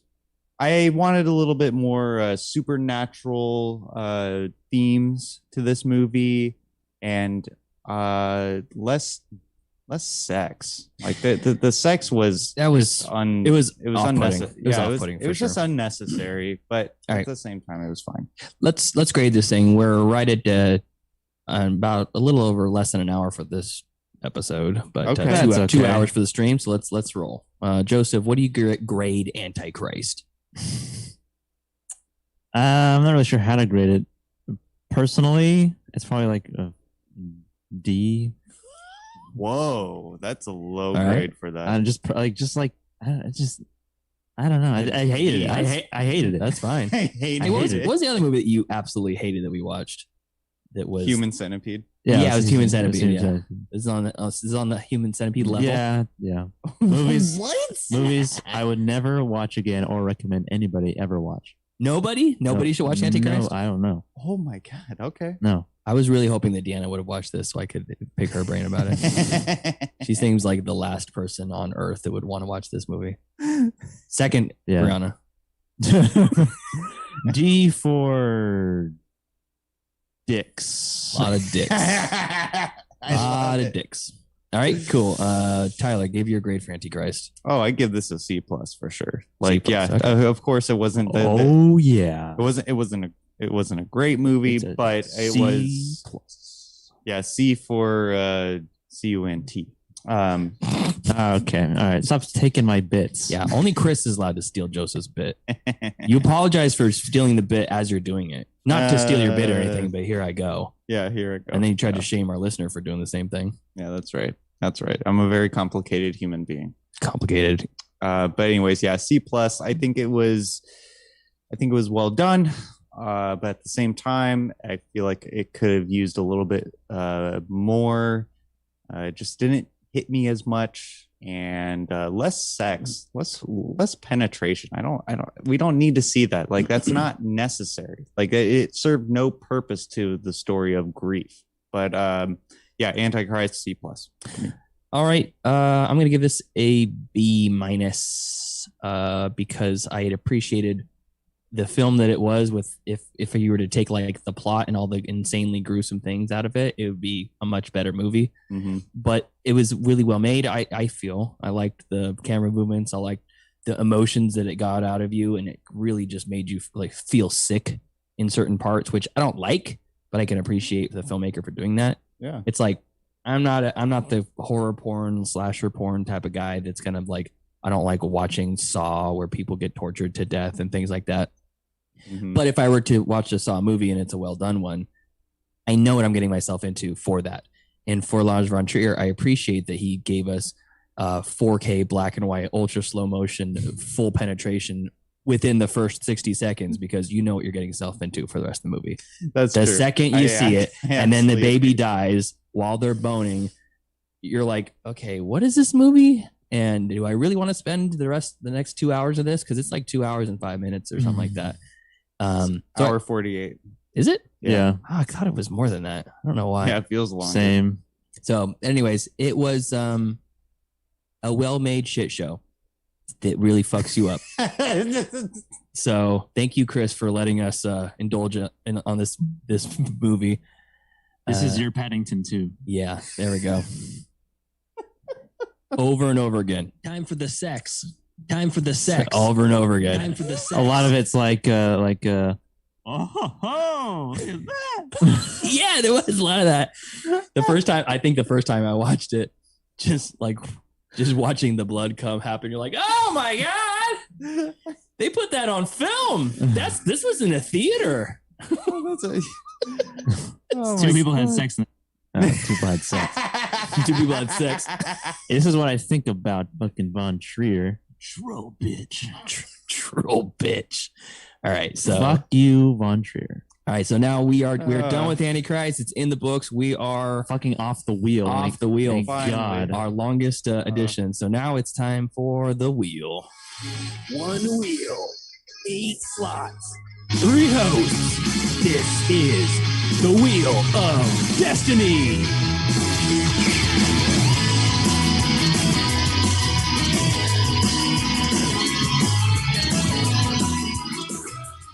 Pete's getting the wheel. Getting the wheel. He's coming back. He's there. All right. My Sharpie disappeared from my table. I have it right. You didn't even say anything. I didn't know that's what you were looking for. What do you think I'm looking for? I pulled the wheel over, gonna place the item, looking for one item in this room that's always on the table that Tyler's been fucking with this whole episode. I gotta have something in my hands. Get that job. All right, so I am taking Antichrist off the wheel. This wheel needs to get a good riddance. And All this right. was from April 17th of this year. Wow. Yeah, 5 months ago, pretty much. Okay. More than 5 months ago. So I'm going to take it off the wheel. Thank you, listener Chris, for that. And I'm putting a movie that I watched on our break on the wheel, which was so bananas that I want to talk about it on the show. And I'm not going to make it a streaming pick. I'm making a wheel movie. And it's called Music by Sia. Oh, Jesus. I have to watch this movie. Holy shit. I don't want to support this movie. It is not a support of the movie. Is it really that bananas? It is. I don't want to give her a streaming credit. It is. I'll pirate him and I'll send him to both of you guys. How about that? The only appropriate movie to pirate. This movie is fucking nuts. It is. If for those who don't know what Music is by Sia, Sia is an artist who musician, strange kind of public persona. She made that chandelier song. She tore a photo of the Pope on SNL. Yeah, very very controversial. And she got this young girl that's like in all of her music videos. Yeah, like a dancer. Yeah, she's like a dancer, performer. And she's been like kind of growing up in Sia's music videos over these years. She uses her kind of regularly. So weird. There are rumors that this is just a alleged thing. Some people are comparing her to like grooming this young girl to R. Kelly. Yeah, like an R. Kelly or like a Drake sort of thing with Millie Bobby Brown. Oh yeah, that was a weird which is story. very strange. Yeah, it's very strange. But that same young girl, I can't pull her name off the top of my head. She is the lead in this movie. Her character's name is Music, and she plays a low functioning autistic girl whose caretaker, I don't know if it's her mother or her grandmother, who's basically taking care of her because her mom's nowhere to be found, dies unexpectedly, and her druggy, burnout, drunk asshole mother named Kate Treble. She's played by Kate Winslet? Hudson. Kate Hudson. I'm sorry, yeah. I'm mixing the Kates up. Played by Kate Hudson, who Kate Hudson really swung for the fences in this movie. But the portrayal of this able-bodied young actress playing this low-functioning autistic young girl is jarring. The first 1 minute of the movie, you're like, oh my God, I can't believe they went in that direction, and it got greenlit. So it's something else. I laughed throughout. It was very bad, and also had some really interesting things in it, which I appreciated. So should be fun. You guys ready? Yeah. Recapping on the wheel. And for new people, I can't believe it. for new people that are Love just joining us, we have 8 slots on the wheel here.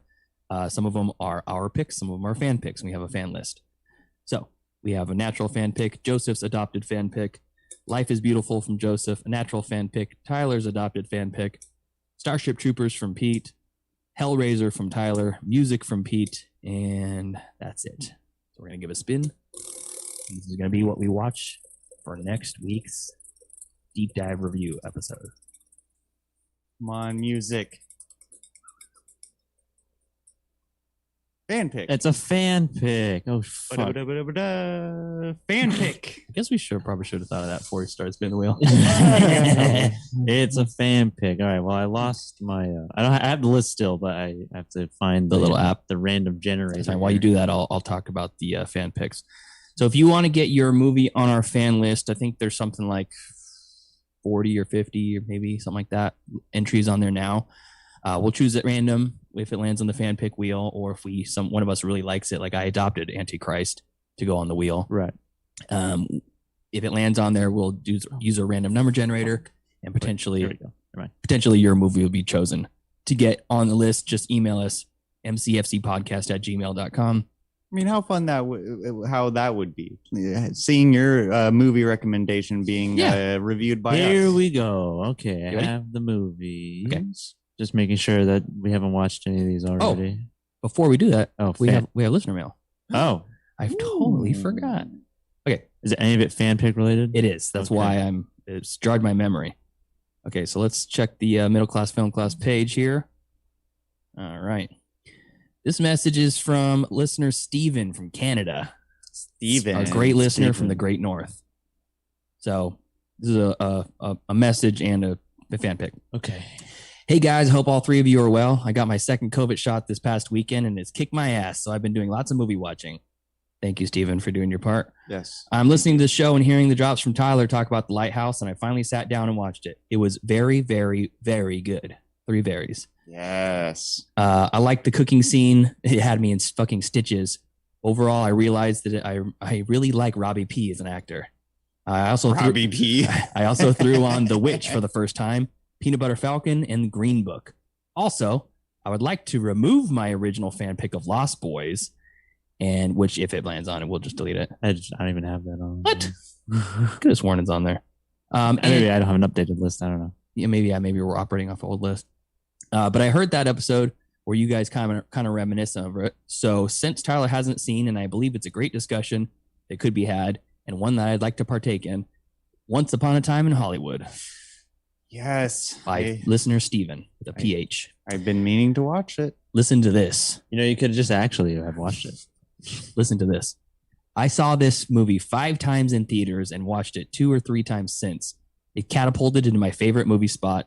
And my first viewing, I almost hated it, but it stuck in my head. Yeah. Anyways, have a great long weekend. I believe it's one in the U.S. as well as Canada. And thanks for always being a pick-me-up mood-wise, guys. You've done a lot for me, and I'm sure a lot of listeners during this crazy stretch. Woohoo! That's Look at nice. that. Once Upon a Time in Hollywood. Nice. Yeah, very, very cool. I can't believe it. We're making people's lives better. That's right. Just with this hearing us spin noise. And then the last one, very quickly, let me get there to the Gmail. We have one Gmail from Love of My Life, the air in my lungs, the queen to my king, Brianna, listener Brianna. Hey guys, I hope you're having a good hiatus. I hope you come back feeling refreshed. I want to suggest the first Scream film for the wheel. It's my all-time favorite horror movie, and I would be fun to hear you guys talk about it. Also, the 5th movie is coming out soon, so I'm sure other people would be interested in hearing your reviews. Okay, bye, Brianna. What was the movie? Scream. Oh, Scream. Oh, yes. Okay. Scream. Scream. She said Scream film, and I was just like, oh, like a Halloween movie, like the Scream. It's a Scream film. So there's a new Scream coming out. Yeah, with you're the one who brought it up, Tyler. Did I? You brought it up a while ago. I don't remember. Gail Weathers being reprised by Courtney Cox Arquette. Wow. Your story. I have no idea. Jesus Christ. I had no idea. What the fuck? You had some Figure idea. it out, Noe. All right. I have all the movies in the thing. It's just fan pick. It's just fan pick. Yeah. So anybody. Here we go. Boop, boop, boop, boop, boop, boop, boop, boop, boop, boop, boop. And the winner. Fan pick. The Voices. Ooh, that's from Ryan, right? Listener Ryan. Listener Ryan. That's a fan. We just talked about that movie today. Yeah, briefly. Yeah, I said Ryan Reynolds is great in The Voices. All right, so fucking A. It was streaming somewhere earlier. I saw it on some streaming service. Yeah. Let's see here. Hulu, maybe, was it? The Voices. This is great podcasting. Oh, So yeah. you can watch us. Look it up. The Voices. HBO Max. Okay. Fuck yeah. Yeah. I'll have to pay for it. Here's the synopsis from Just Watch. A mentally unhinged factory worker must decide whether to listen to his talking cat and become a killer, or follow his dog's advice and keep striving for normalcy. Oh. People who like the voices also liked, oh my God, this is not a good. Antichrist. The Hitman's Free Guy. The Hitman's Bodyguard. The Hitman's Wife's Bodyguard. Misery. A Million Ways to Die in the West. Misery? Yeah. What the fuck? Waiting. And then some good ones. Ingrid Goes West. Waiting? And Dogma. Isn't Waiting a comedy? It is. So is this? Ryan This Reynolds. sounds like a comedy. It's a dark comedy, yeah.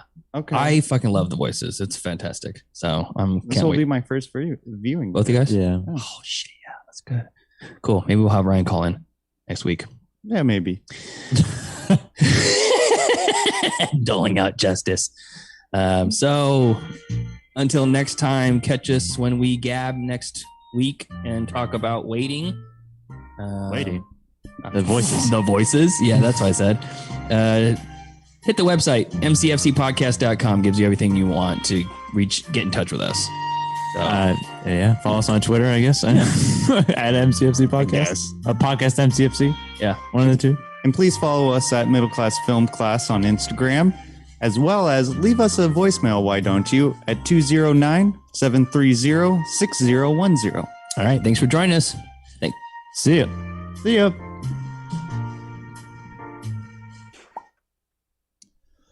Thank you, guys. Oh, wait. Yep. Yes, you can hear me. Thank you, guys.